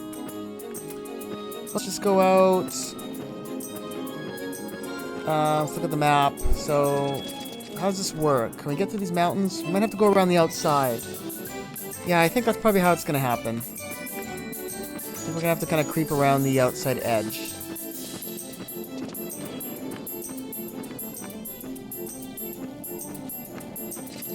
Hopefully we don't get blocked anywhere. I don't think we will.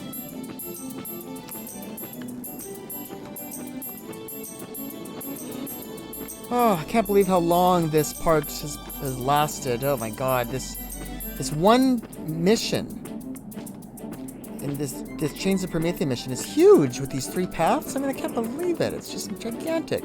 This is by far, I think, going to be the longest episode. I'm going to have to probably break this episode into 2 parts. This is probably, by this point, this will be the second part. I'll probably put it into 2 parts, but it'll still be the same episode on the same day. I think is probably what I'm going to have to do. There might even be a few episodes before this that are going to end up being more than one part. Anyway. And this was so unexpected, too, having to do all this stuff. I thought we were going to be doing the Rhapsodies of Vana'diel. Hopefully, though, after we finish Olmaya's part here, then we'll be done. And we should be able to move on to the Rhapsodies in the next episode. So it's fine. I mean, I have episodes set aside. There's room for this. I mean, we have to just put them all in one episode, though. That's the thing. But I set aside a certain amount of episodes for every expansion. This is the 4th episode dedicated to Chains of Promethea.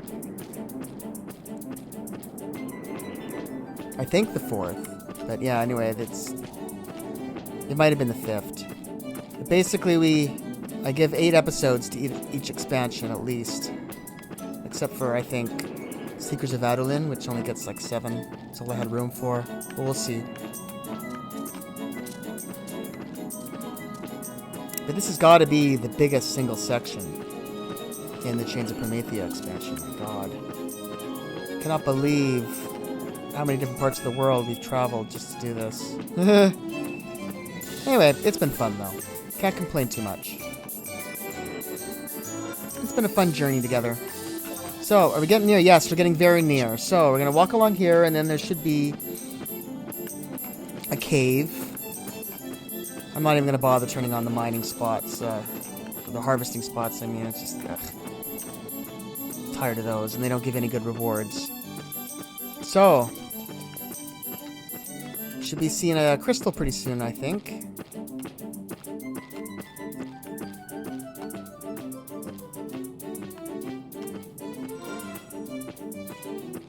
Did I go the right way?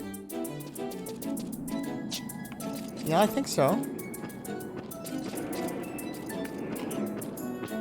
An air elemental. We have enough air crystals. Wind, I should say.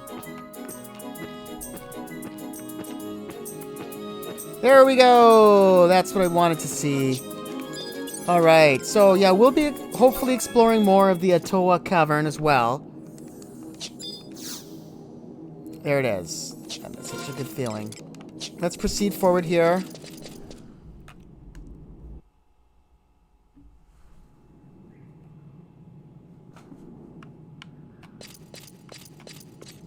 So we're in the Boneyard Gully.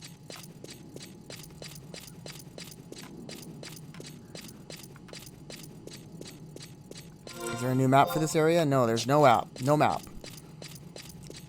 Yeah, there's never any maps when there's battle arenas, it seems. And certain types of crystals. And other holy spots. That also means usually there's no monsters, so there's really nothing to worry about. Let's see here.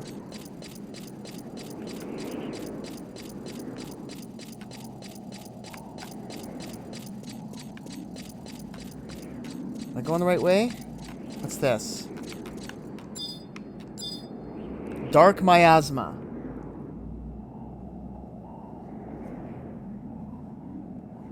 Let's examine this dark miasma.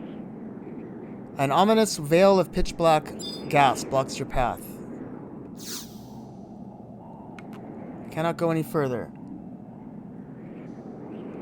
I got a bad feeling about this. What's going on?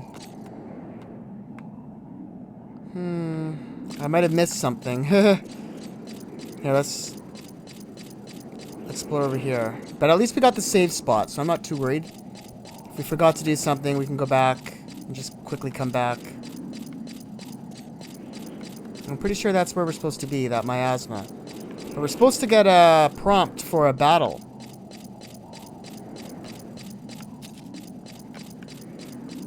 Oh boy. What happened, huh? Alright, let me check that one more time.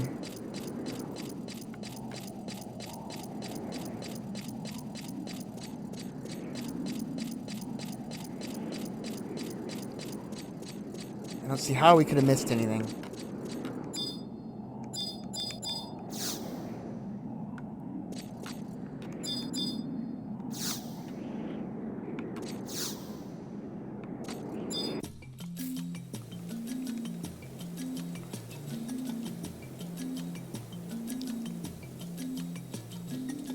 Okay, well, we're back here. I guess we didn't get the right cutscene from her. I mean, I don't know what happened. I double-checked. I talked to her several times, and she didn't have anything else to say to us. I even came here after we went to see Yaron Oren. Something's wrong. Why am I floating? Whoa. Something's wrong. We're supposed to be getting a message. We're supposed to be getting a cutscene that involves us standing here like a muddled mandragora, and of a girl with spiky hair.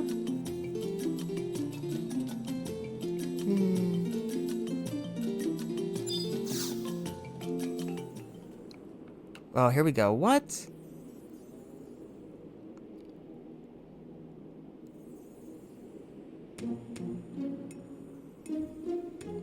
Wow, your aura is blinding. What on Vanadil are you carrying? Look, I can't sleep with you standing there like a muddled mandragora. You're looking for a girl with crikey, spiky hair you could use as nails? Oh, I know the one. She was taken to Dr. Yoren Oren's mansion. But are you a friend of hers? That girl is a disasteroo waiting to happen. Unlike the light I see in your aura, she is surrounded by a dark, creepy, weepy cloud. It is that very cloud of doom and gloom that has made her a target of the great being I see in my dreams. But now that someone, somewhere, has activated the ruins of Soja, that great being can no longer act freely-wheely. The being is so furious over losing its prey. I don't think I'll be seeing any pleasant Taru dreams for a while.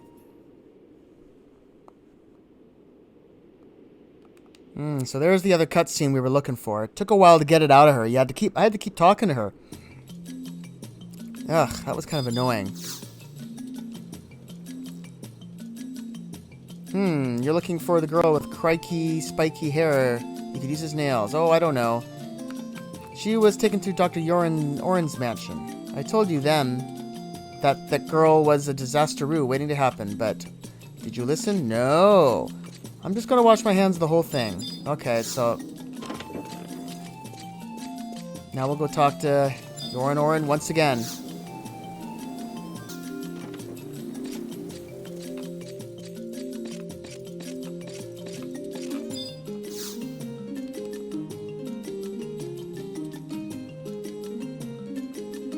Aren't you the adventurer that broughteth thee those 3 catastrophes to my doorstep?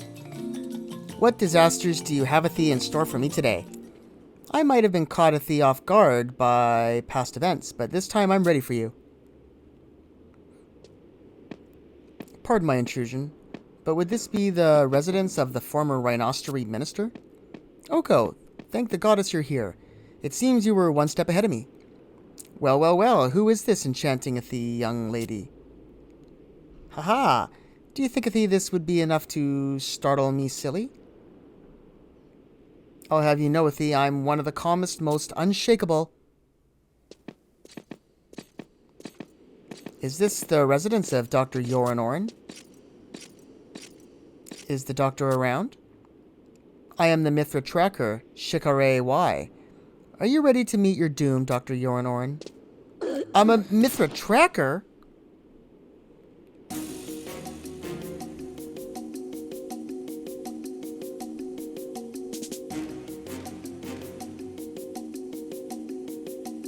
Ordinarily, I would have you faint in terror after you've heard what I've come to say. Dr. Oren Yoren, surely you already suspect the reason I'm here. Come, there's no point in hiding it. We Mithra Trackers are able to sense that abhorrent power. Abhorrent power? You Taro have had little experience with the type of magical energy. But the Mithra know it all too well. A stone pulsing with that dark power was the cause of bloodshed within my tribe. You will hand the stone over to me immediately, the Magicite. Now, sweetheart. Miss Mithra Tracker? I understand your concern, but are you sure you don't have me confused with somebody else? I am an avid researcher of all things earthen, but I have no samples of this dreadful magicite you speak of. Is that right, Sugarplum? I don't usually like to say this up front, but I do so love the sight of bright, gushing blood. I told you, I don't know anything about this stone. I can't give you what I don't have.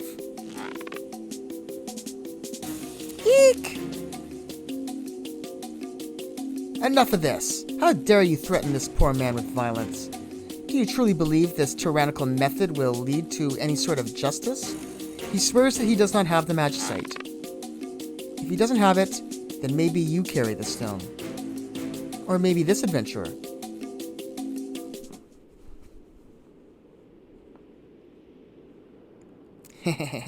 You're way off the mark, ladies. The only person carrying magicite here is me, for I am the great Prish. Prish? Hey guys, sorry to keep you hanging. But now that I'm here, everything will be just peachy. Just peachy? Look at the situation we're in, you ninny.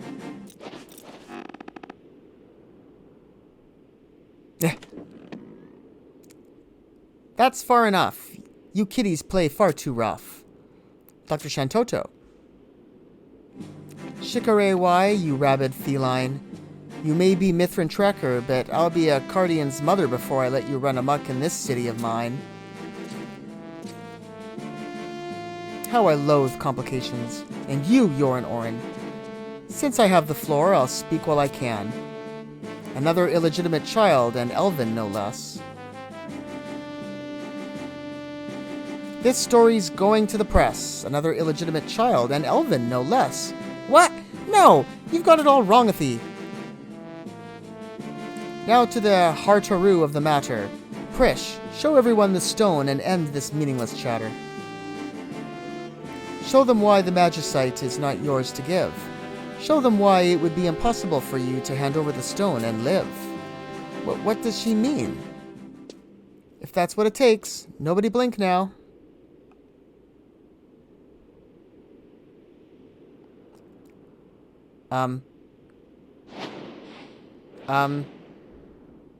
Where is the jewel?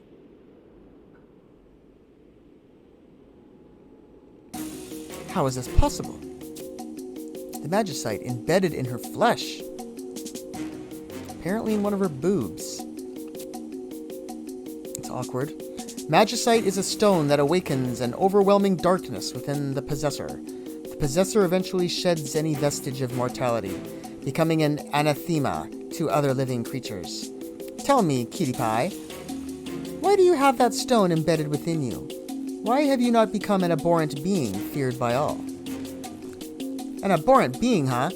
I just can't get away from that word, can I? Well, I've stayed in this place long enough. I gotta go throw down with Bahamut. The fate of Vanadil is at stake. Bahamut? You mean the Worm King Bahamut? No, my uncle Bahamut. Of course I mean the Worm King.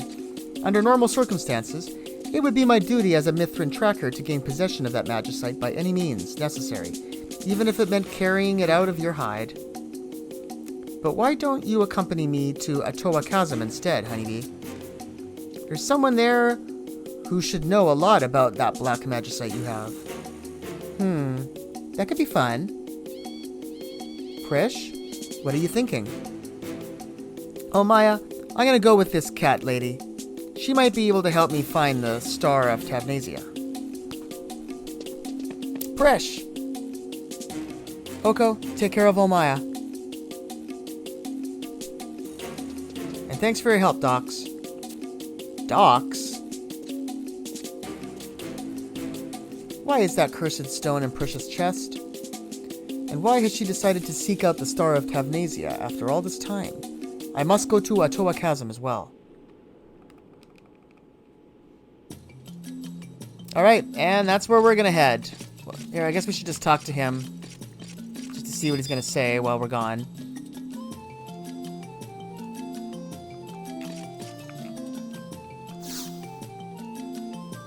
I wish you would stop using my house as a stage for your exhibitions. Those three evil children, that nasty Mithrin Tracker. Have you ever heard of trespassing? Now, unless you want me to call the Sibyl Guards, I suggest you be on your way to Atoa Chasm.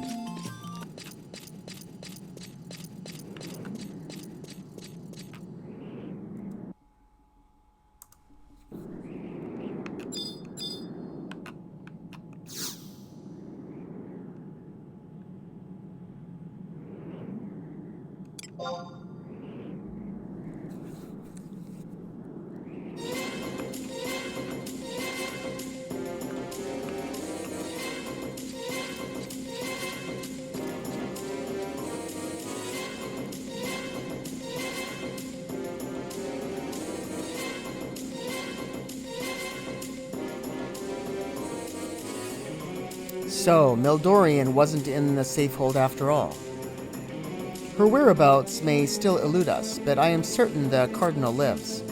Mildorian must be found and punished for her sins before the whole world ends up like this barren land. Leave it up to me, sis. Once I track down the theologian Prish, she'll be able to tell me where the Cardinal is hiding. Prish's trail leads to the Rhinocery in Windurst. I'll head there right now. Too late, Buttercup. You've got to move faster than that. How did you... You! Prish, you haven't changed at all. Yeah, I watch my diet. Good to see you're still kicking too, Miss Tracker. It's been a while. A meeting of old friends? The girl is no friend of mine. She is the youth that manipulated the Tavnasian Cathedral alongside Cardinal Mildorian. Do not tell me that you've forgotten our warning.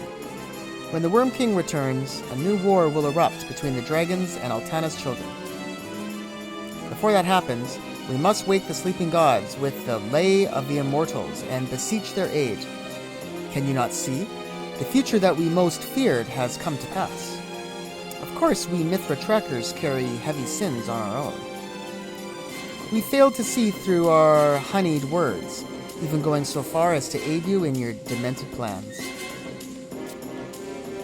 Whoever would have believed those plans involved resurrecting the Twilight God with the Lay of the Immortals?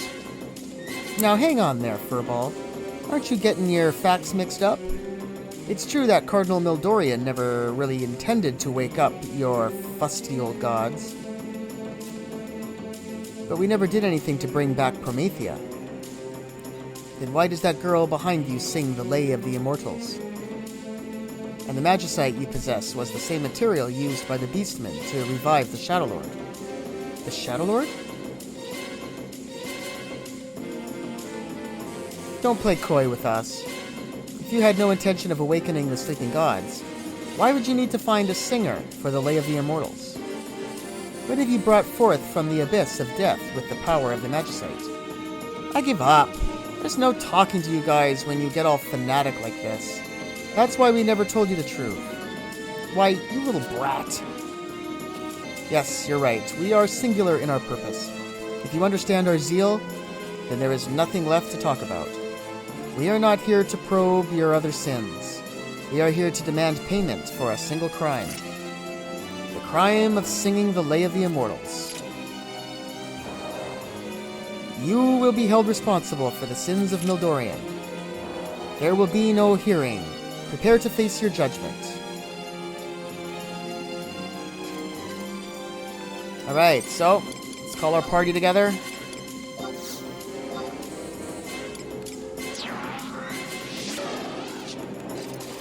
Here we go, another battle to fight. This one shouldn't be too bad.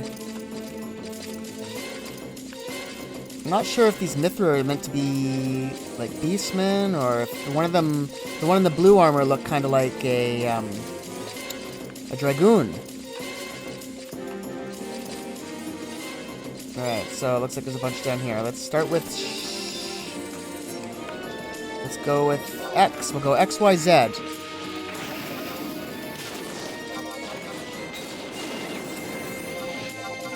Well, nothing seems to be happening. I'm trying to attack. There we go. Took a little while to get that going. Alright, she's gone. Next.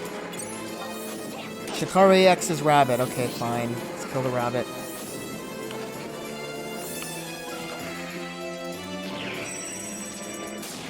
And now the wyvern.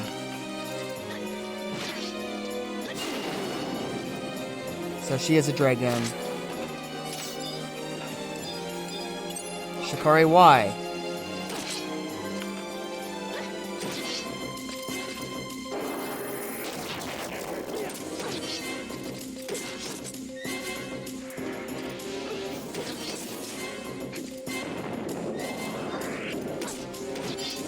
Alright, and now Shikari Zed.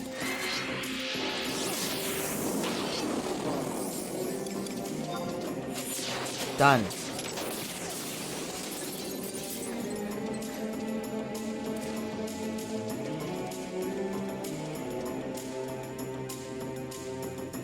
Barely broke a sweat.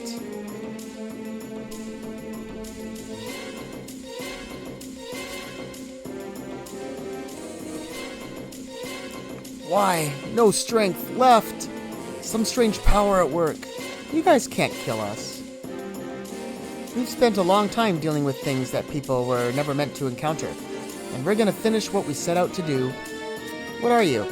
I know exactly what you girls are trying to get at. You want to save everyone. Save Vanadil. I know I'm right, because I feel that way too. We thought bringing back Promethea was the only way. Prish, you never mentioned. Mildorian, I knew it! If you want me to pay for that crime, I'm happy to do it. But not for you. Not for the terrestrial avatars, not for the sleeping gods, and definitely not for the beastmen. I'll do it for me, because my crime was abandoning myself. Now I want some answers. Where can I find the Star of Tavnasia?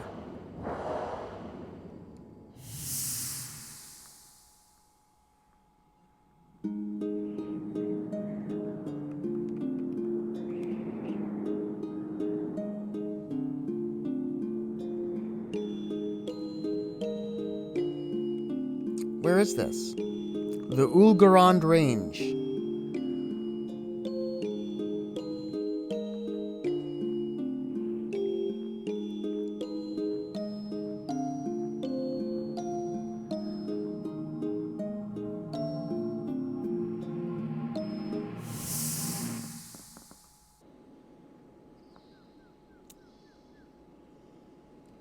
Wow, the beastmen carried it pretty far, huh?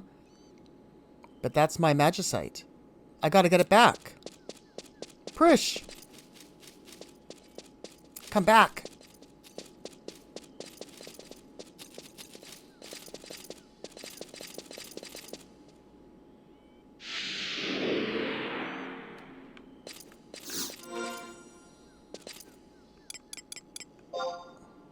No map for this area. Alright. Looks like we're going to be heading to the Ulgarond Range, which I believe is connected to the Bosidine Glacier area.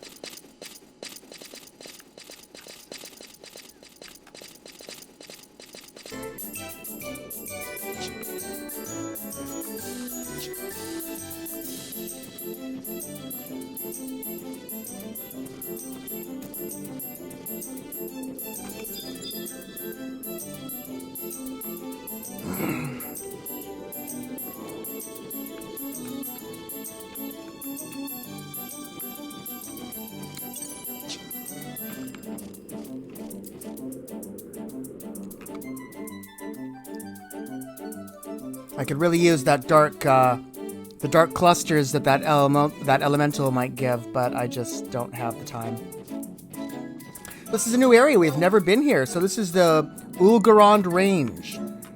Wow, there's home crystals all over the place, it looks like. 1, 2, 3, 4, 5 of them. Wow. Well, I also wasn't expecting to have my mount still in this section, but let's just make use of it as long as we can. So, the area we want to get to looks to be over in this area. Sort of over here. Looks like we might be able to connect to these two sections here. Let's take a look. Let's keep to the right and look for caves.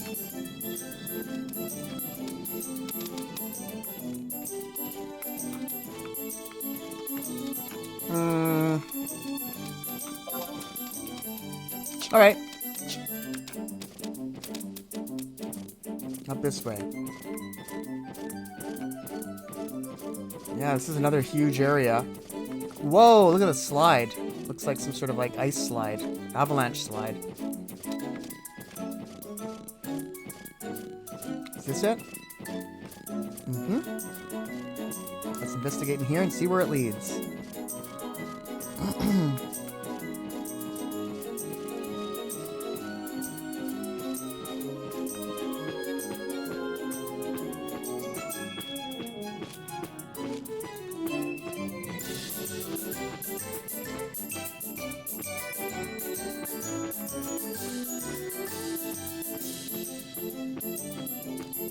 Pretty cool looking caves, huh? Let me just make sure I'm recording. Yeah. Just have to check. I'm so paranoid.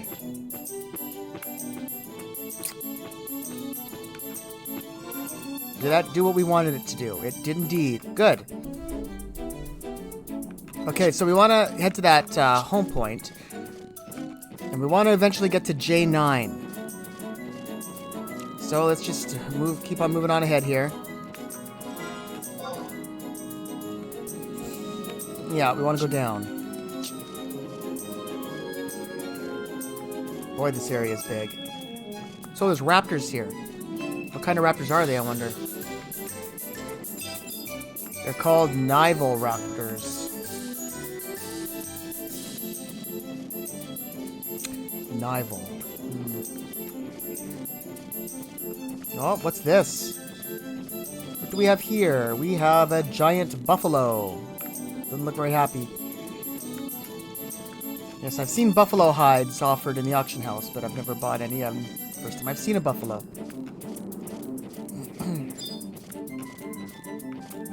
Yeah, we'll eventually want to activate the Records of Eminence for this area as well, but we don't have to do that right now. Alright, straight ahead. Well, I thought it was straight ahead. Well, I guess the crystal might be up above. I guess it is. I guess it's up there.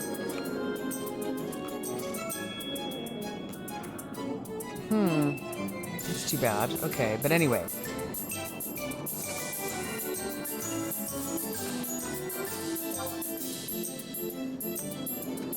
So, where are we? We're in K9. We want to be in J9.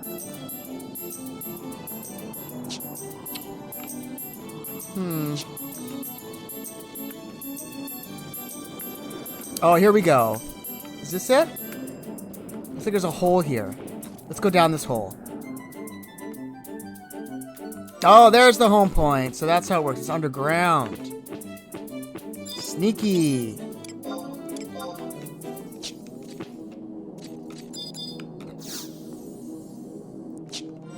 Now let's take a look here.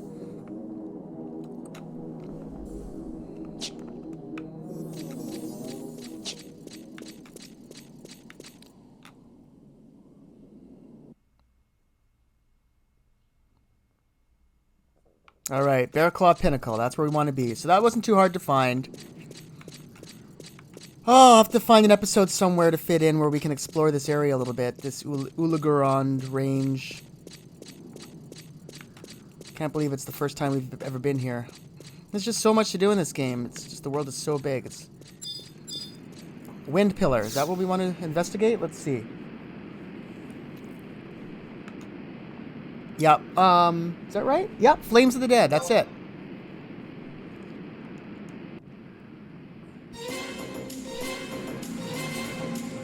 A magical barrier prevents you from moving any closer. You made it, Oko. Just in time, too. You were about to be the lucky recipient of Lady Prish's punishments in Pain Special. Step aside and watch a professional at work.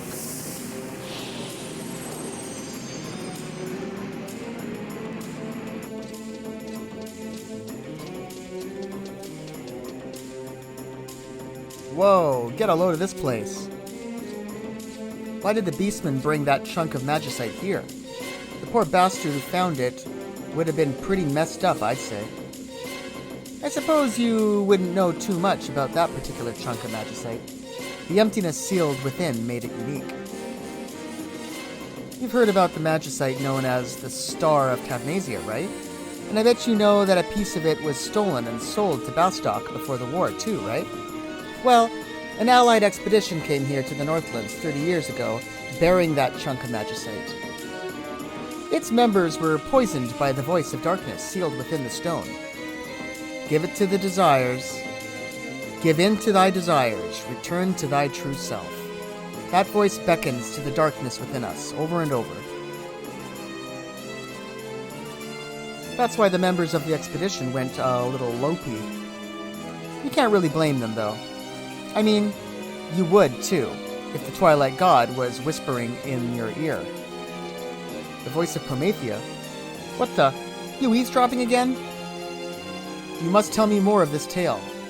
I am Lovrance and Mistal, Franc Mage and Mistal, Royal Knight and member of the Allied Expedition, was my grandfather. Oh, so that's which one you are. In that case, I know all about you, too. So, you've finally come back.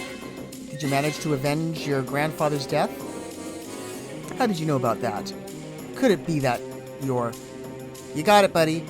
It's your unlucky day. I'm Prish, and this here's Oko. You too. I bet you've heard that nobody knows what to make of us, huh? I guess that we're doing these sort of out of order, because he's acting like he doesn't know us, but we know him really well. It's weird. But as that doesn't bother me one bit, you shouldn't let it bother you either. What I want to hear is the lowdown on the big boss behind the kindred of the Northlands. The Mithras seem to think that it's Promethea, but I know better than that. So, who the hell is it? He's called the Divinity of Darkness by the Beastmen, apparently. I returned here to investigate that very fact. The legend of the Northern Islands tell that the Divinity of Darkness slumbers in this land. At some time in the past, the Shadow Lord followed the voice of the sleeping deity to its source. His actions led by the powerful stone in the possession of the Shadow Lord. The Divinity of Darkness created an army of demons to enter the service of his visitor. I think I'm starting to get it now. The being who the Beastmen call Promethea is actually... Tell me. I must know the truth. Fresh! Wait, be on your guard. There is something strange afoot. Back to the abyss, foul beast.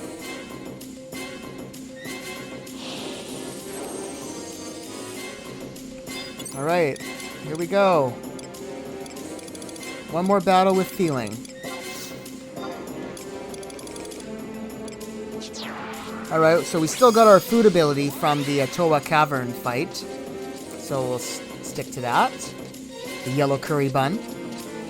Let's enter the battlefield and start the last battle of this episode. Thank God. It's been a long, long journey. My God. A Snolzar. So he's ice, so I might use one of my fire elemental weapon skills if I get a chance. Let's see, maybe we won't even need it though. I should have brought Shantoto in. I think magic would have worked well on this. He's getting bigger. I think he might be getting ready to explode. Yes, he is. Come on, guys. There we go.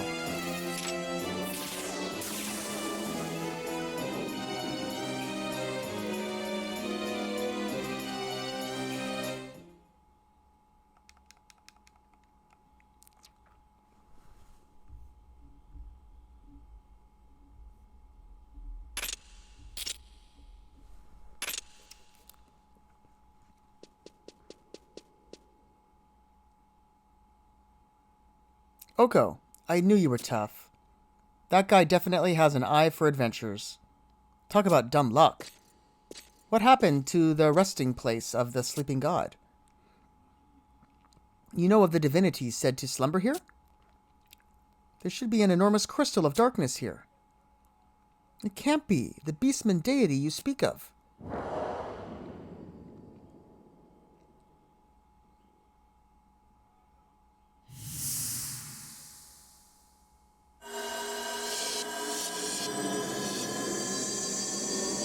Oh!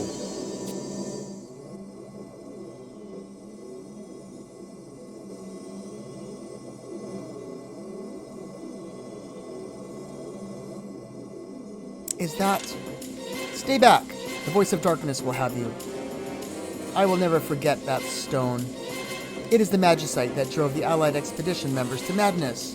That stone is responsible for my grandfather's fate. That stone is responsible for my grandfather's fate? No!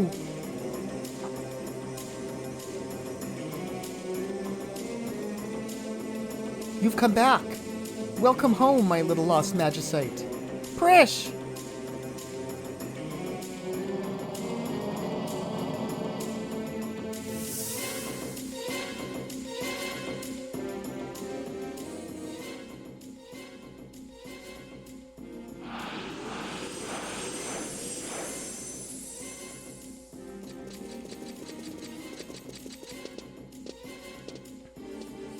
I must follow my friend. I must learn the truth. Oko, I shall see you back in Bastok. May the light of Altana guide you on your journey.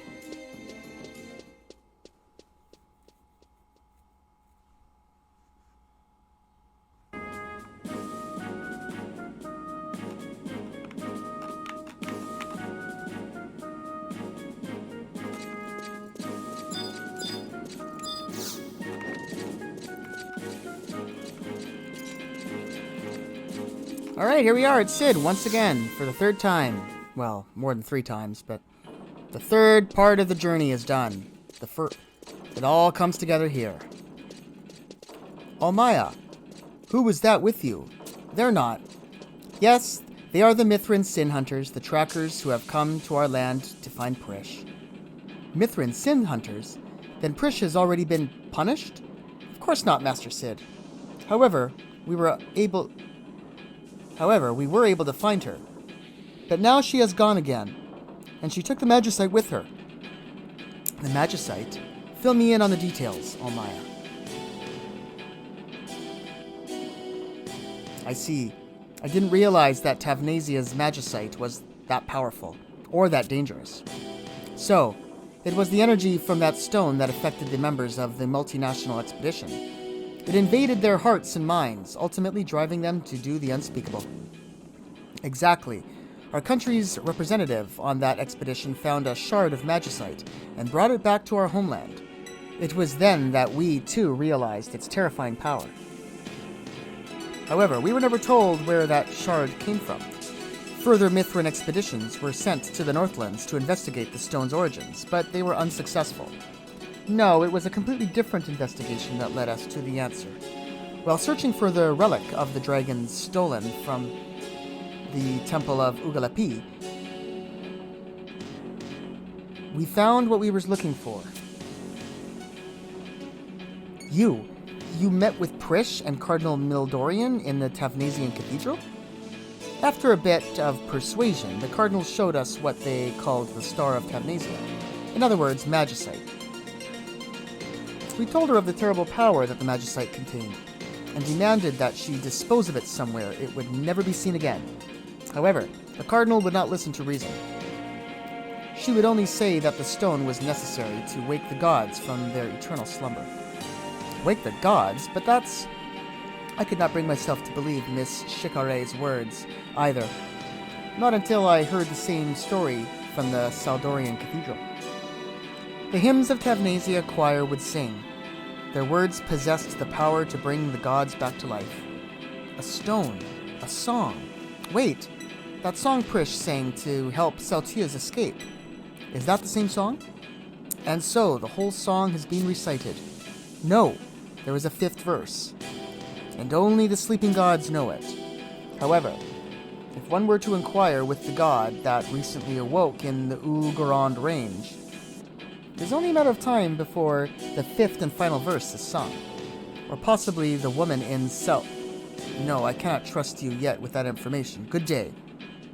Selbina, perhaps? Is that what you were going to say? Uncle Sid, the Tenshodo just sent a message. Prish has been spotted in Juneau. What? Prish in Juneau? They told her that there was a warrant out for her capture, but she didn't seem to listen. What's wrong? Why would she go and risk being captured? Juneau. Perhaps she has gone to meet with... Almaya, is there something we should know? Master Sid, I must leave for Juneau immediately. Almaya!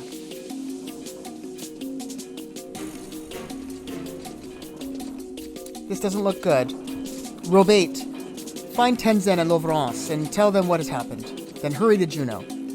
Tell them not to worry about Mavalpolis. I'll have a party of musketeers, gold musketeers, sent there right away. Oko, you had better go to Juneau as well. you can't find Prish, then we'll all meet in front of the Grand Duke Palace and plan our next move. If she's already been captured, then I can guarantee you she'll be somewhere in that building.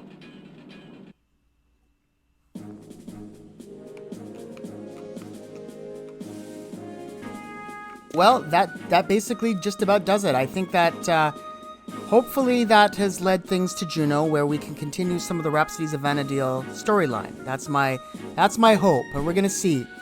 We're gonna be investigating that in the next episode. So in the next episode, we're gonna be heading to Juneau, and we're gonna see where the story will take us next. Will it be following the Chains of Promethea path or the Rhapsodies of Vana'diel? Who knows at this point? But I cannot believe how much we did in this episode, and I just honestly think that this is probably going to have to be broken up into 2 parts. But we'll see how I do with the magic of editing and how I can fit it all together. And oh wow, what an incredible journey! That was just crazy. 3 different paths, and each one took us all over the world. It's just incredible how much different area we sort of expanded. But we've earned a much-deserved break, I think. So I'm going to have a little good night's sleep, and we're going to come back to this another day. So, thank you everybody for watching my video today and joining me in this adventure. Don't forget to subscribe to the channel by clicking the link below so you won't miss any future videos. I'm Oko, and I'll see you guys all in the next episode of our playthrough of Final Fantasy XI. Thanks for watching, everybody. Have a good one. Bye for now.